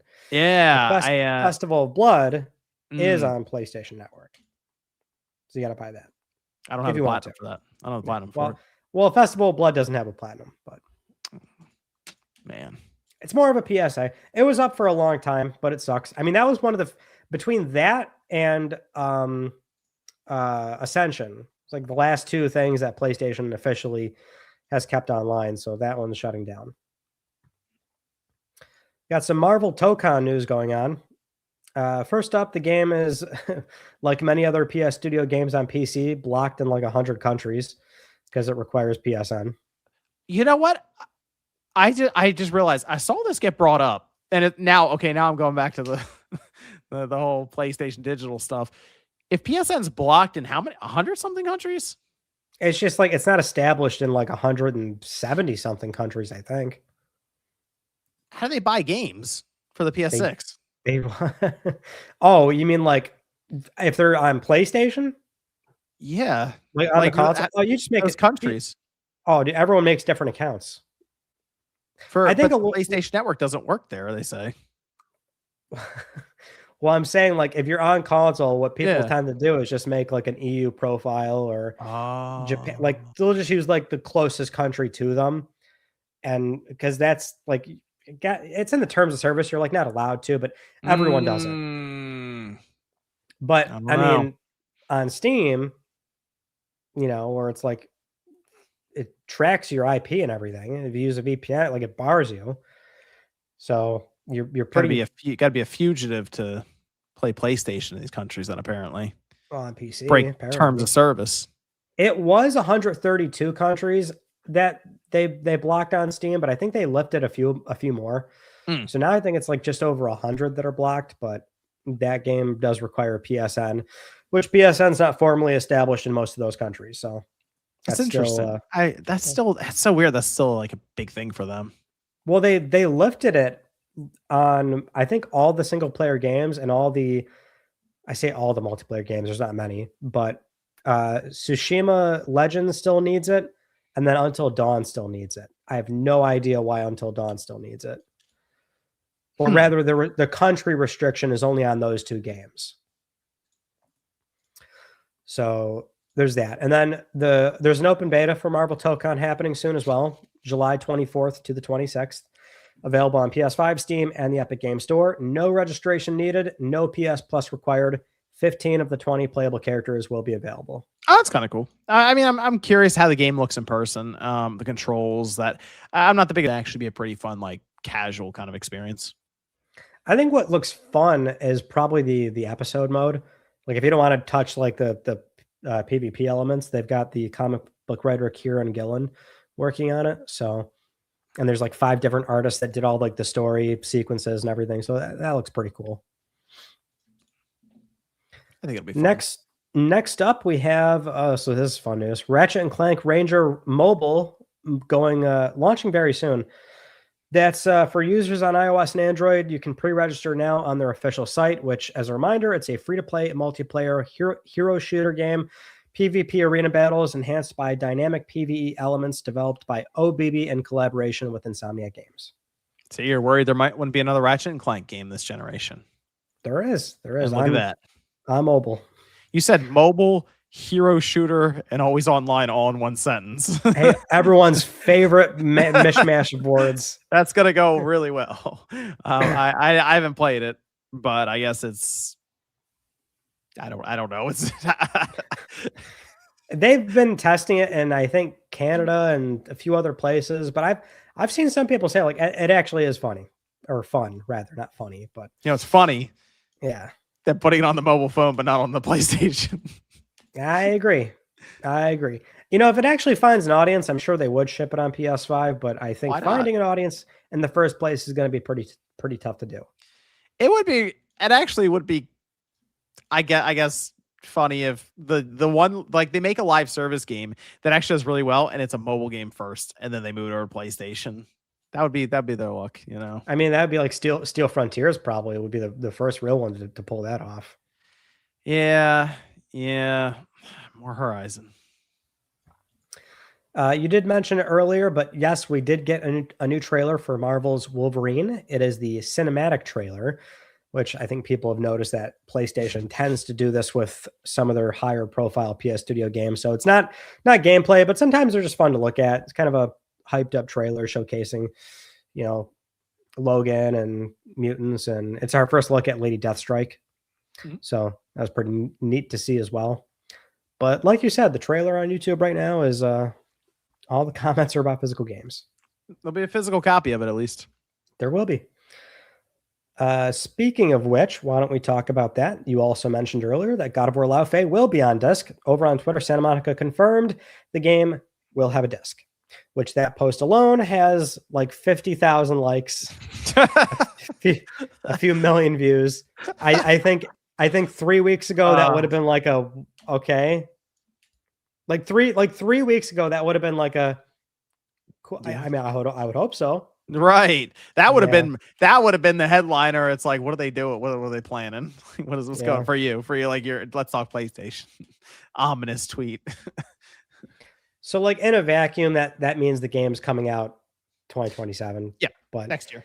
Yeah, we kept hearing, if anything, the game is sooner than we think, like the first half. So still remains to be seen about that. But first half. I will say a few people had mentioned it, but like here's the thing, right? PlayStation's a big company. They've got a lot of studios. There are people at PlayStation and those studios that are not happy about the news. Oh, there's got to be. I'll tell you that right now. I mean, I think everyone was blindsided by this, and very much even people at corporate are like, ooh, this was not it. Well, is it? I mean, that's not fun to. That's the thing. It's not the whole thing with PlayStation. It's difficult to discuss them without the elephant in the room taking over. So imagine if you're someone in marketing, like, how do we present this to people without the comments just being about the physical game stuff? And that's where it comes back for social media, but just outright. I mean, you're mentioning Tokyo Game Show or Gamescom or whatever. I'm kind of curious if it actually does, if they start fielding questions in person, from people, like whether it is they're on the ground and here comes IGN and they're asking them about that. Like, let's say they're showing off a game. You ask them if it's on a disc, right? I think PlayStation's so picky nowadays that the way they even do interviews is very, heavily orchestrated. And it's the typical like fielding of questions, like, tell us what you're going to ask. You can't ask this. Yeah, I mean, I feel like back in the day, if people went to E3 and they were on the floor walking around, they would occasionally run into people at these companies and have like a quick on the spot, like, let's ask some questions, here's a microphone kind of thing. Mm-hmm. And I don't know, maybe that's not what Sony wants to have at something like a Tokyo Game Show, for example. But even so, eventually they're going to do a live stream, like you mentioned, or a state of play. And imagine being the person in marketing putting this together, knowing what the reception is going to be in the chat, in the comments, all the marketing that follows on social media. What's in those comments. You're like, man, this is tough. This is not fun. And it wasn't the person in marketing who decided this. They're just the ones who have to kind of deal with it. Right. I will say, at least for live streams, the chats have never been good. I don't think there's ever been a time where the live chat is like even remotely might actually be cleaner with this. It actually might. Well, no, I mean, it'd be a lot of F Sony, right? It'd be a lot of. Well, no, it might be like what is it? No disc, no buy. I saw that one. That's like the chant you would have, with that when they're marching on Sony headquarters, and that's better than some of the stuff that generally will show up in the chat. Sure? Because I'm seeing a lot of F bombs, John. Well, I can't help that. as the way it is. This wouldn't be in a live chat, but I've also seen many a picture of PS5 physicals laid out in a way that spells F Sony. So. Oh, they spelling it out. Yeah, like, I don't know. The live chats on damn near every gaming live stream I've ever witnessed for as long as I've been alive have never been good. So unless it's Nintendo and they're showing off Mario, Zelda, or Kirby or something, that'll do it. Yeah, okay, so and it's. I think the odds are of them just disabling chat. I don't think they'll do that. It'll create a Streisand effect. You got to avoid that. Yeah, I guess you just let him vent. Dude, they're doing the I can't hear you. I can't, you can't. That's true. If that's their play, then you don't do anything. Yeah, man. It's so. It feels like it's eventually going to like catch up to them then, if that's the case. And I mean, yeah, maybe they got to wait a year for when the PS6 shows up. That is a year of just built up like animosity. This was it. This one went just a bit too far. That's the argument I'll make. They've done a lot of not great things this cycle, but this one really pushed it. Where you see yourself in 10 years now, Ryan, with all this with Sony? I have no idea, dude. 10 years from now? Where do you see yourself 2 years from now in 2028? On a fucking beach. What are you talking? I want to be this fucking guy. You kidding me? Come on. I mean, let's just get to it, Ryan. Where are you? How's this looking for you right now with PlayStation? You've had 2 weeks to really think about this. I don't know, dude. I mean, here's the thing, right? Like for me, I'll go in kicking and screaming, but I mean, I think I would be very fiscally conservative with how I buy games on PlayStation from here on out. It sucks. It would really suck. But like, who knows what gaming looks like in 10 years, dude? That's a long time from now. I think the PS6 generation, if they go through with it like that, it's not going to be as fun for you, I feel like. Well, I mean, I think I've definitely said this much, which is my love for the hobby doesn't die with the way I access games, you know? Yeah. Like, and I've never had a straight, I've never like, as funny as it is for you to egg me on, I don't have an aversion to digital games. My PSN account is one of the oldest ones out there. It's got thousands of dollars on it. But it's just my priority is Gold Master on the disc, incomplete disc, key cards effectively, and then digital games. They're just the lowest option. I think if it's an all digital future, I'd just be a lot more picky. I'd probably start buying Switch 2 physicals where I would have bought a PS6 physical. I might even mess around with GOG more. It's Interesting. So this is the conversation that's come up where people who were like really, really PlayStation first start to look around a bit. Well, it depends, for me, I would say, like, look, I still like the platform. I still Mhm. like playing games on console.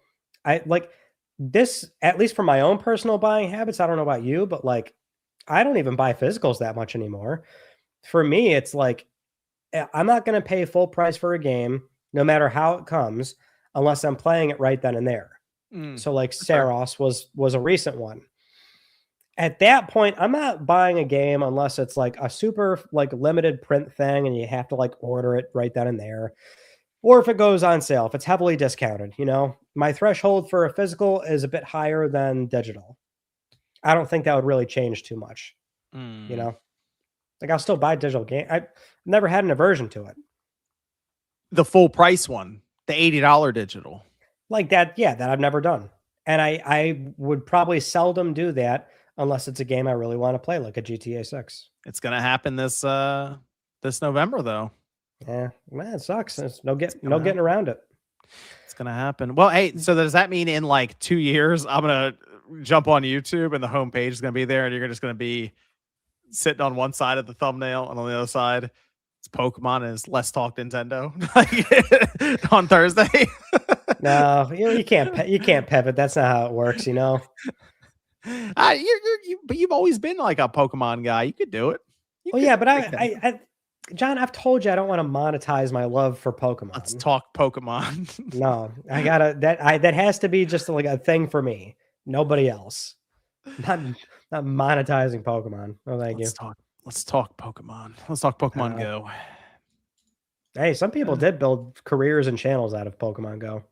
Oh, that's good. Good for them. That's good. It's Yeah, still going. Did you? Someone asked earlier in the chat if you caught a Mewtwo. I think that was an event that was happening. I caught many a Mewtwo over Go Fest. Oh, Yes. they were everywhere. Like it was like that. Yeah, well, I was in Chicago for the in-person event, and then they did the global one this past weekend. So you don't just catch one Mewtwo, John. You raid. You raid tons of Mewtwo's. So for Pokemon Go players, you'll find this cool. My buddy Nick, this motherfucker got 4 perfect Mewtwo's. 4 perfect Mewtwo's. Crazy. See, I don't Absolutely like crazy. that. I don't like it. It's only supposed to be one Mewtwo. Yeah, well.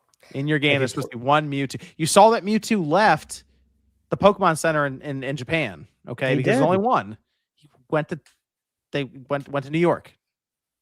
Yeah. And he came back. Okay. And now there's always one Mewtwo. You use the Master Ball on it at the end of the game as God intended, and that was it. That was it. As God intended. Yeah, use the Master Ball that you got. And did you ever have like a friend who didn't know about Mewtwo? I remember this back in the day where they didn't know about Mewtwo and they threw the Master Ball at some random Pokemon. And they're like, I got this Master Ball. It just catches anything. So I threw it like a I don't know, like a Dragonite or something. Anyway, I got it. It was great. It's like, Mewtwo's at the end of the game. Like, what's that? This is like back when Red and Blue first came out, and only like, I don't know, a handful of us had access to the internet like that. So we Yeah. could look up some of the stuff, and that person on the school bus doesn't know that there is this really powerful Mewtwo at the end you throw the Master Ball at. Yeah, I don't think I ever had an in-person experience like that before. Really? No, not with the Master Ball Mewtwo. No, you used the Master Ball on Mewtwo though, right? I was one of those people that like never used it. Really? I wanted to like always catch the legendaries and regular balls, So Wow, really? You never used the Master Ball in any Pokemon? No, it was always cool to like save it, and then I never used it. Ah, but I how do mean, you for a know it's not just a while, regular Pokeball dressed up and painted like a Master Ball then? well, I mean, for a while you could transfer items to. I think most transfer methods allowed items to go over, but I could be dead wrong about that. But I remember one game Wow. I was moving over multiple Master Balls, and I thought it was cool to have multiple. Oh, okay. Okay. Interesting. Interesting. Yeah, Did you try Power World? no, Oh. I don't know. I mean, there's a it's lot on of things I haven't PlayStation. played though. I mean, it has that Pokemon flair to it. They got suit over it. Yeah, very much did get sued over it. See, Let's okay, no, let's some people are saying they never use their mask. Okay, but that's just me. I'm like, yep, this got Mewtwo's name written all over it. yeah. It's like it's a thing, you know. You false swipe it, you put it to sleep, and you just chuck 50 balls at it, you know. Hmm. Because even when you were little and you knew about the Master Ball, everyone had the same mindset. I ain't no bitch. All right, I'm gonna catch this thing with a regular ball. No, no, half the class was surfing up and down the shore there to get 99 Master Balls. What are you talking about? Some of us had integrity. Well, we always trick that one kid into catching missing number, just destroying their game. Oh, that's just mean. That's I just do mean. wish All I right. wish I knew the trick to get Mew back then. And of course, now we know you can do all kinds of crazy like manipulation and just walk around and just get a Mew. Man, back then that was always the journey, is finding Mew. And you never did until that kid with the Game Shark showed up. Little shithead. Ruin the integrity of the game. All right. Let's get back to some PlayStation news. We have Comic-Con panels. So this is going to happen July 23rd and the 24th. There's going to be a Marvel ToeCon panel promising new reveals and announcements. Wolverine is the 23rd. That's promising some new details and a behind-the-scenes look at the series, stories, characters, and new content. And then Lao Fei, God of War Lao Fei is getting one on Friday the 24th. Game director Ariel Lawrence will be there alongside Corey Barlog, Deborah Ann Wall, Chris Judge, Jack Quaid, and Perlina Lau. They'll share new details about the characters and offer BTS insights from development and performance capture. I'm not sure if we'll get a release date here, but usually these Comic-Con panels, they do show something. So we might get something from this game very soon. Some more gameplay maybe, or just another scene that they show. Yeah, something like that. I think they they might announce the release date here because it's not this year, I assume. Yeah, I don't know. Unless it's like, what if it was February? And they go, okay, yeah, let's do it. I mean, it wasn't February floated around, February, March. That's close enough, I think, now to where they could make that announcement if they wanted to. And it's not like it would be affected by Grand Theft Auto 6 or vice versa. So It's like, hey, if you think you're going to make that February date, throw it out there. Go for it. Okay, we had that. We kind of jumped around here. Social media stuff, lawsuit stuff, covered that. We haven't covered the disc to digital program. Microsoft user getting their account wiped. Yeah, well, here's another Microsoft adjacent story. We didn't cover this, but their massive layoffs were confirmed. 4,800 layoffs, 3,200 of those are at Xbox. 1,600 have already happened, basically. Another 1,600 are coming the next fiscal year ending July 2027. In the wake of this, Compulsion Games and Double Fine are spinning off independently. Ownership is going back to the founders, and they will keep their IP. Ninja Theory and Undead Labs will have new unnamed owners, and then development of Senua and State of Decay 3 are secured for the time being. Arcane Studios is undergoing strategic options due to French labor laws and the process that needs to take place there, but the fate of the studio and Marvel's Blade is not determined just yet. So it's been pretty nuts. There's already been a lot of stories about id Software, ZeniMax, them getting wiped out. I mean, John, where are you at on this whole thing? I mean, she said it's a reset. I mean, I'd say I have a lot of questions about the previous management there, just with some of the things they're saying with 14 layers of management, and it didn't sound like a well-run ship. But also, they had focused heavily on Game Pass, and that was kind of the business model that they used to convince Microsoft proper, like full on Microsoft, this is how we should do it with our gaming brand. And they went for it and it just didn't work. Like they just could not get Game Pass to grow. They even put Call of Duty in there and it didn't seem to work. And then it got too expensive and they lost a bunch of people because it got expensive. So they're changing. And unfortunately, that means that a lot of these studios like Double Fine, who were told, hey, we're greenlighting a lot of stuff. We don't want it to be too expensive and we want it to come out somewhat frequently. So they make Kiln and they make Keeper, very unique, weird games that probably didn't cost that much. But it put them, unfortunately, in a position of, hey, you guys aren't going to have a game for a little while, and your last 2 games really didn't do much for us. So this is awkward, but you either need to leave or we have to shut you down. They seem to have been able to leave. So at least there's that. Double Fine is a very unique studio, and I'm usually pretty interested to see what they come up with for their games. Kiln was one that just didn't do it for me. I was like, okay, I don't really get this. I like that they did it because it's different. But I'd be more curious about, do they have something in line more so with like their Psychonauts franchise, something there. So Compulsion, I have no idea what the future holds for them. My gosh, that is, I guess they all get to leave with their IPs. So that's fine.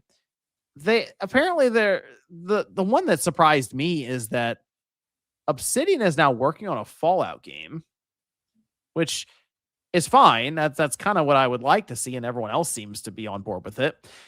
But that wasn't going to be the case. They were going to make an Avowed 2, and I have no idea why. That's just, I guess all of a sudden Asha Sharma comes in and is like, hey, why aren't you making a Fallout game if that's the move for success? Like, it's going to sell more than Avowed 2. Apparently, they're still incubating Avowed 2.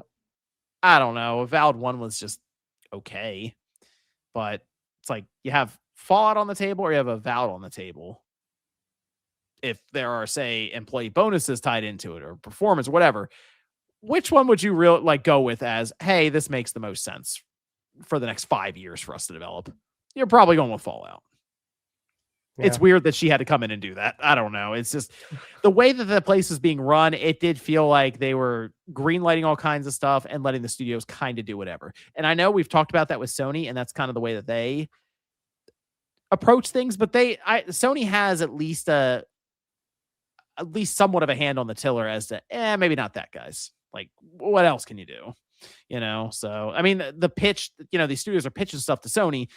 And I feel like they are a little more strict about what they let through as opposed to what Microsoft was doing over the last generation plus. I think so. It was Activision and Bethesda that ran mostly completely independent. Like, they were owned by Microsoft, but they were sort of allowed to sort of do what they want, essentially. Which they the studios internally have their own corporate hierarchy of sometimes pitches don't even get past studio leads and management. But I still am a bit curious as to why they would try. Well, maybe not. It's weird. Avowed strikes me as a game that is very similar to many other debut games on PS3 and under. And what I mean by that is, how a game would come out, it's maybe average to good. This is, it's got some ideas going for it. The sequel is where it really takes off.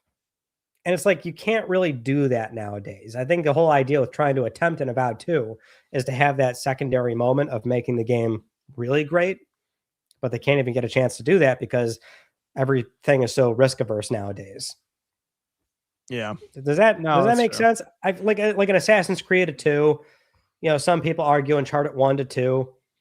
It's not many games get the chance to do that now. You have to be a 90 plus on Metacritic day one if you're going to attempt new IP and something different.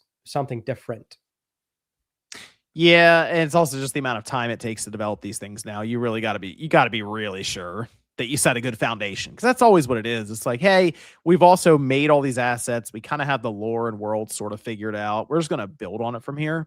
So you have to be pretty sure you got a solid first game to then make a sequel to it nowadays. Otherwise, it's let's move on, or let's go back to the for Microsoft at this point, treasure trove of IPs that they can tap that some people might recognize and go, oh, that's cool. I will check that out. Literally because of the name itself. Like that's it. Now, the scary thing too, right, is that there's still 1,600 layoffs coming over the next fiscal year. Yep. I mean, does that not seem like a serious morale killer? Oh yeah. Yeah. Good Lord.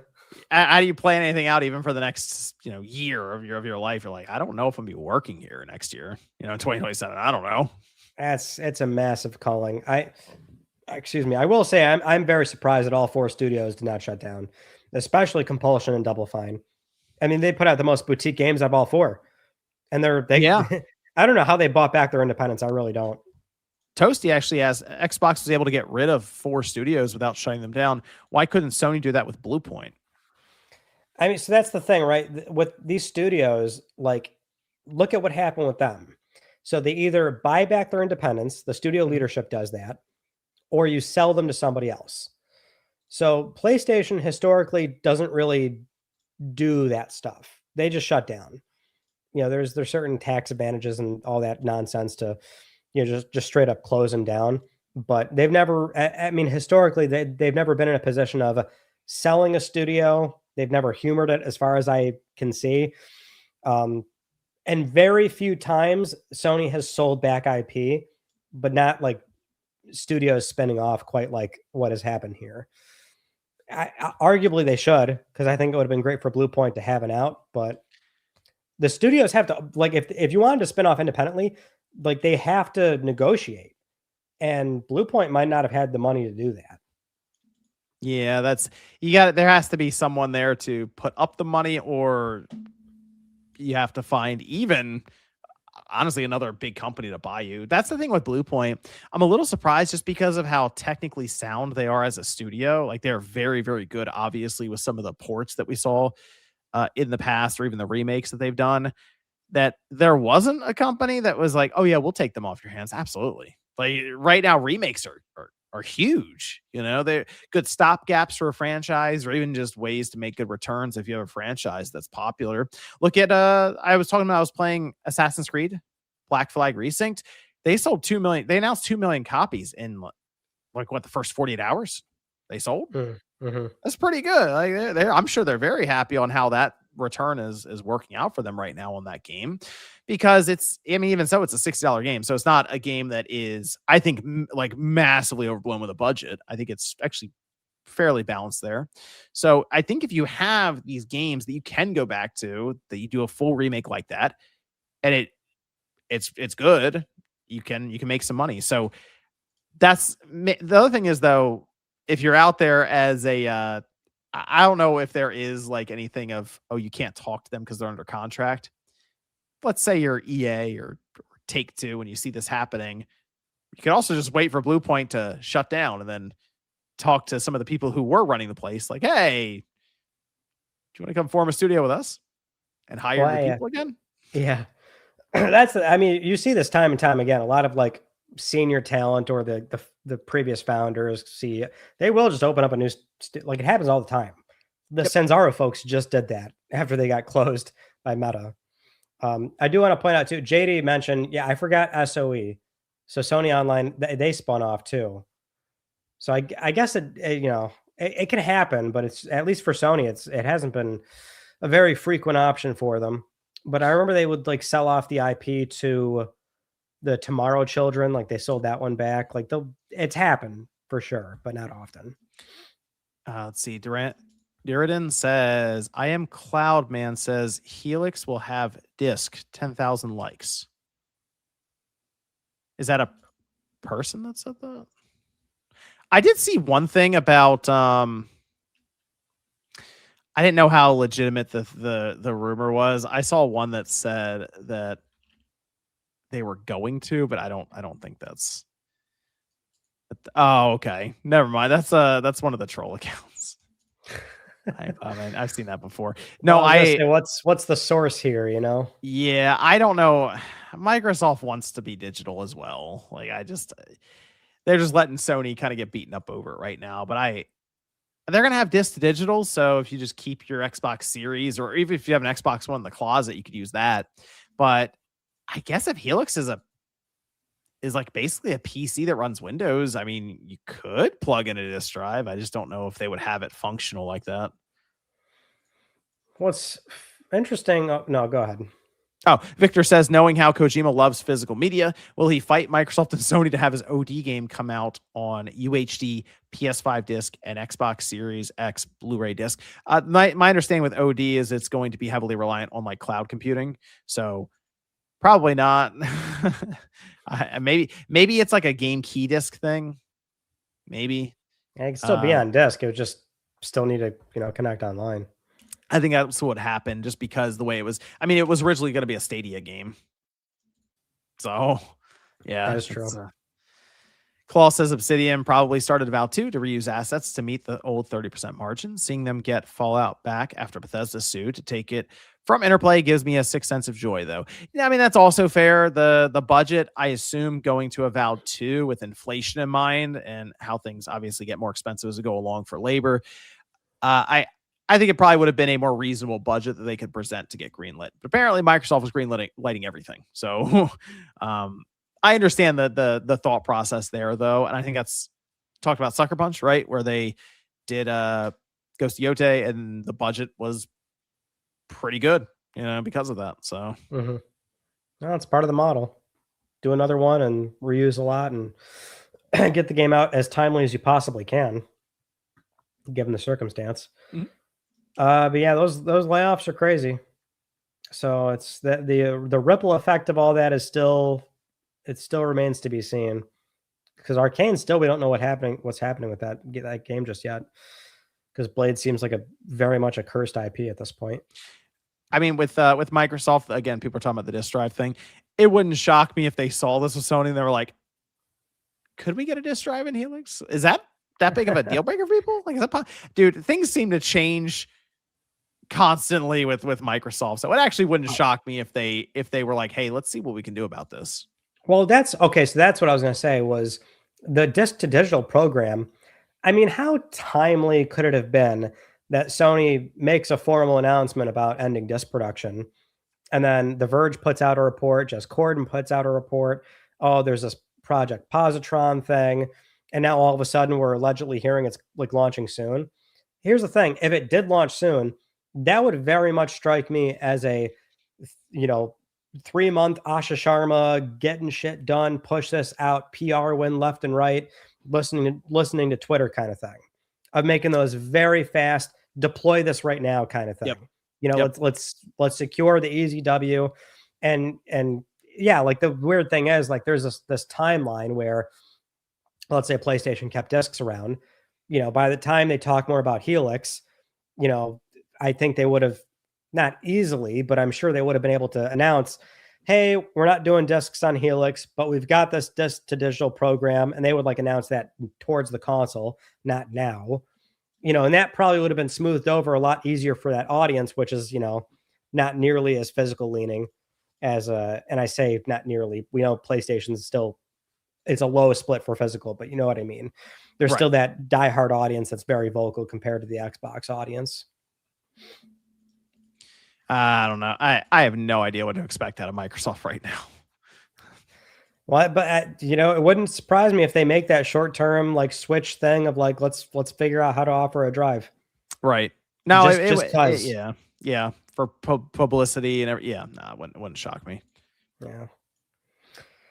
All right, moving on. We got I did mention this earlier too. The Black Ops 1 and 2 ports, apparently they're selling very well. That's according to the COD fan site Charlie Intel. These ports are attracting more people than Black Ops 7 across all consoles. Now, I don't know if that's true, but what I can say, John, is that I do have the PS5 Welcome Hub widget still. That does show how often people are playing these games on a weekly basis in the US. Black Ops 7 was not on there for the top 10. I don't know why. That has to be wrong because I know there's some games on there that should be on there, but Black Ops 1 and 2 is on there, and I'm going to get the numbers for you real quick. So Black Ops 2 is at number 2 with 5.25 million players this week. Oh my gosh. Yeah, number 1 was Fortnite at 16 million players. Number 2 is Black Ops 2 at 5.2 million. And again, already this is weird because Roblox should be 1 or 2. Like for some reason, Oh, yeah, that's true. I don't know why, like Roblox for whatever reason is not in here. And then Black Ops. Okay, number 3 was GTA 5 with. How is this number 3? It's got 7 million players. The widget doesn't make sense. But number 4 is Minecraft at 6 million. Number 5 is Marvel Rivals at 2 million. Number 6 was Call of Duty Black Ops at 1.9 million players. Wow. I don't know if it's beating Black Ops 7, but I mean, undeniably, these games sold pretty well. Which, is that shocking? These games are like definitely nostalgic to people now. Like that turnover, people like that time period of Call of Duty. Yeah. Oh yeah. Like everyone was given like the Radic situation earlier. Like people are gonna happily buy this game. You know, I mean, especially if you're a Plus member where you need to be to play it online. $20 to get into the base game. It sucks that they're selling the DLC, but yeah, that was crazy. Some of the pricing around that was crazy to me when I saw it. It's not good pricing, but like when you consider that you have to be a Plus member and the base game is like 20 if you want to do one of them versus the other, what world were people not buying that game to play it and re-experience it again? Yeah, that was I mean, hey, Microsoft and I guess Activision, they knew what they had and they threw it. And unfortunately, there's hackers finding their way into it again. Yeah. I don't know. That was the selling point, is that it's separated, and now here we go again. Well, so that's the thing, right? Like they sold a ton of these things, but the game's like a straight port, like a straight port. Like it's still pretty low res, no huge, like they didn't unlock the frame rate or anything. And I guess because it's a port, all the exploits from back then still work. Gosh. So like that's what people were doing. I'm not playing the game, so I don't know if it was like really bad, but apparently I Activision didn't either. I guess they disabled some of the playlists where that was happening, and so they're already trying to like fix it. But I think it's a missed opportunity to do more with the game. But I mean, maybe it was a lower budget even for Iron Galaxy. It's like, what can you guys get done for X amount of dollars? And I mean, they're gonna make a bunch of money from it. So, well, there was that. I did mention PlayStation will be at TGS this year. We're pretty caught up, John. We're pretty caught up. All right, what do you got for? Do you have your sound bite? Do you have any? Hold on. Do you have any more super chats? We are good. We are good. I mixed those last ones in as we were talking about the Xbox stuff. All right. Yeah. Keep talking, John. Keep talking. PSX, give it to you. Wait. Okay. Oh, all right. That's right. It's time for PSX. Go give it to you. Topic of the show where we go over something cool, old, unique, nostalgic about PlayStation history. Teach the kiddos something they didn't know about PlayStation. John, why are PS1 discs black? Go. So they look cool and they're different from what the market generally is. They stand out. Okay, there you go. The funny thing is, you thought I actually did a video on that. You know that I did a whole short on it. I know. And here's the thing: it's been in my catalog of PSX. Go and give it to you because this is a funny one, right? Mm-hmm. There was a lot of conversation at the time, and still to this day, of why they're black. Now it is definitely like it's generally understood that it's an aesthetic choice, but there has always been murmurings and conversation of like back in the 90s, which is pretty undocumented now at this point, but that conceivably PlayStation chose black because they thought it would be harder to burn black CDs. Sure. That they thought, like the type of machinery and printing and, consumer drives that were out there would have a problem ripping black CDs. Mm-hmm. And it would also be a way for consumers to easily identify if a game is genuine or not, because you could just check. Black disc is real.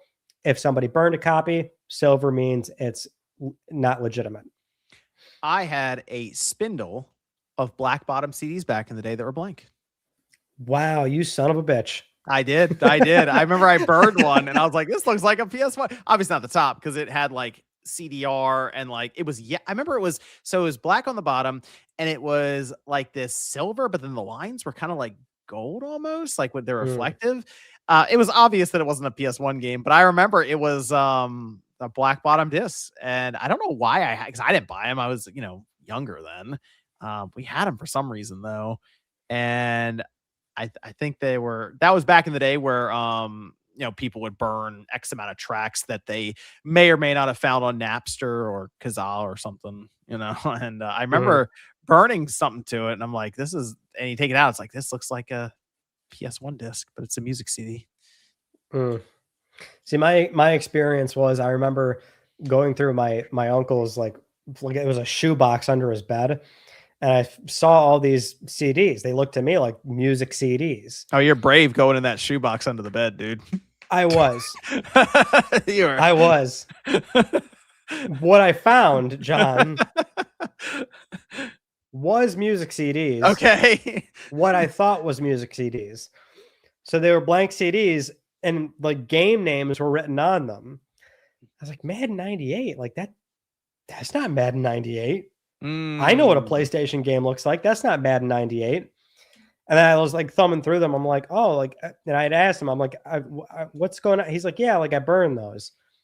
I was like, well, they don't look burned to me. So that was my learning of what it takes to.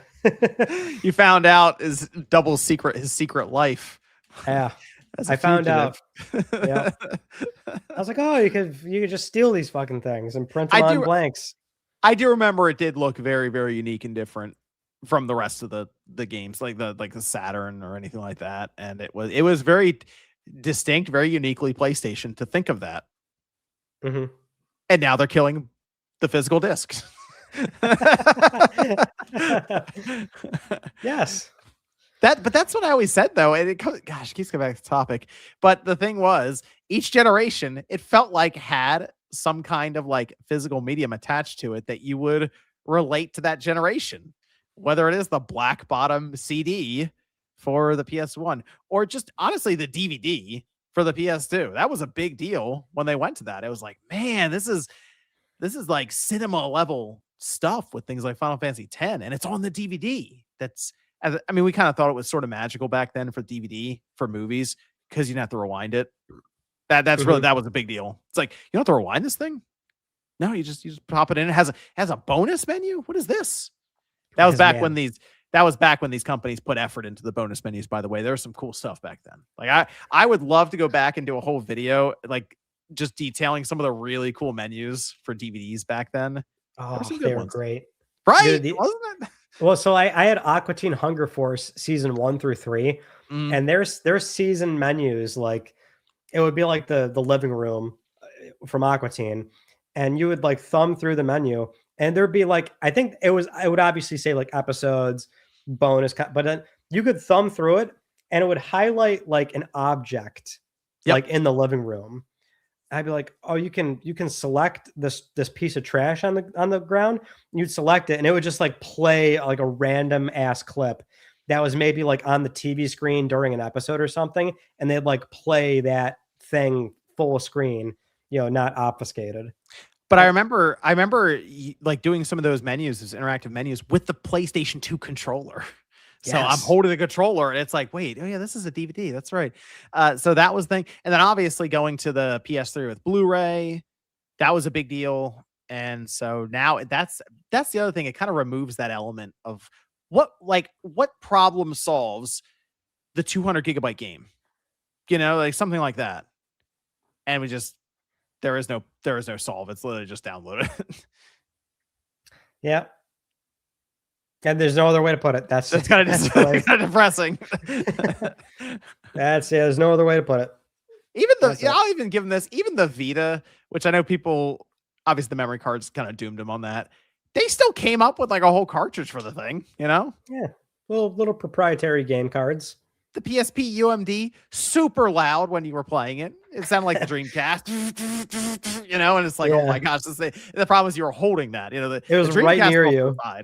You were far enough away to where if the Dreamcast was about to explode, you kind of like get, the shrapnel might miss you. The PSP is like right in your face as it's doing all that.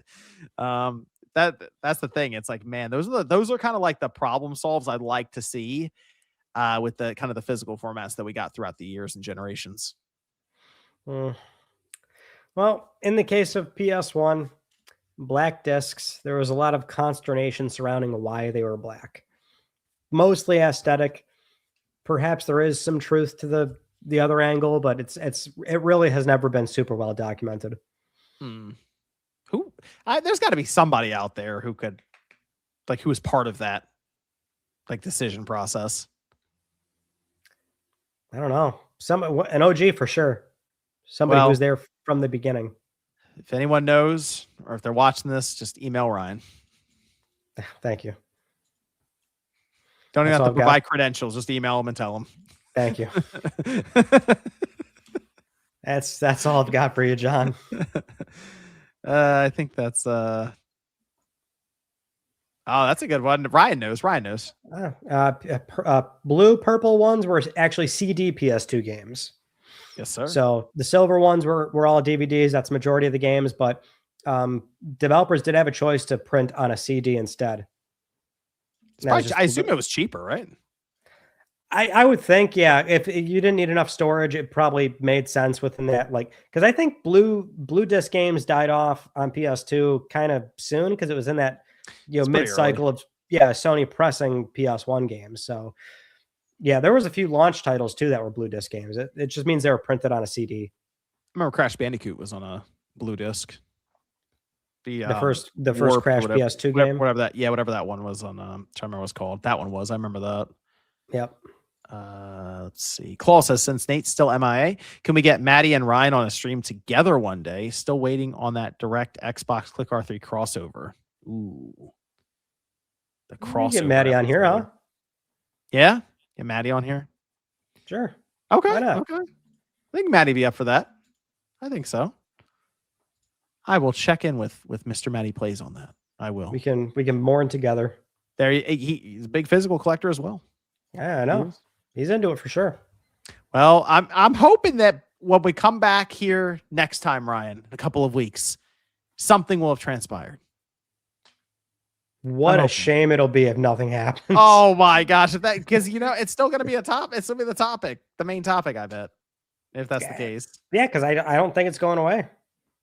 I know some people are like even pushing back on me. That's totally fine. You're welcome to disagree with me, but I'm telling you, it's a big issue, and people are they're obviously still pushing back. I don't think people want you to stop talking about it, though. That's the thing.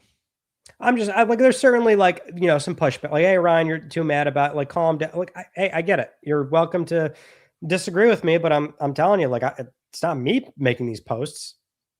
Like, look at the response. I've been covering PlayStation for a long time. They pushed it on this one.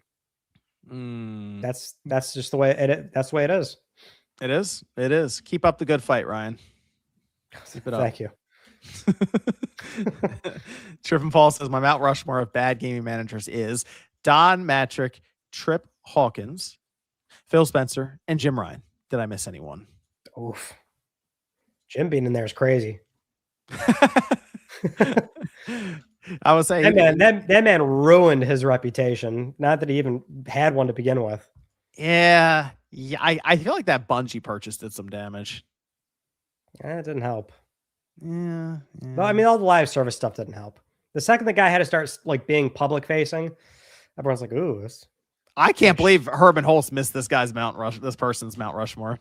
I'm actually shocked. So he said, "Did I miss anyone?" I probably would have gone with Herman Holtz over Jim Ryan. Wow, over Jim Ryan, really? I think so.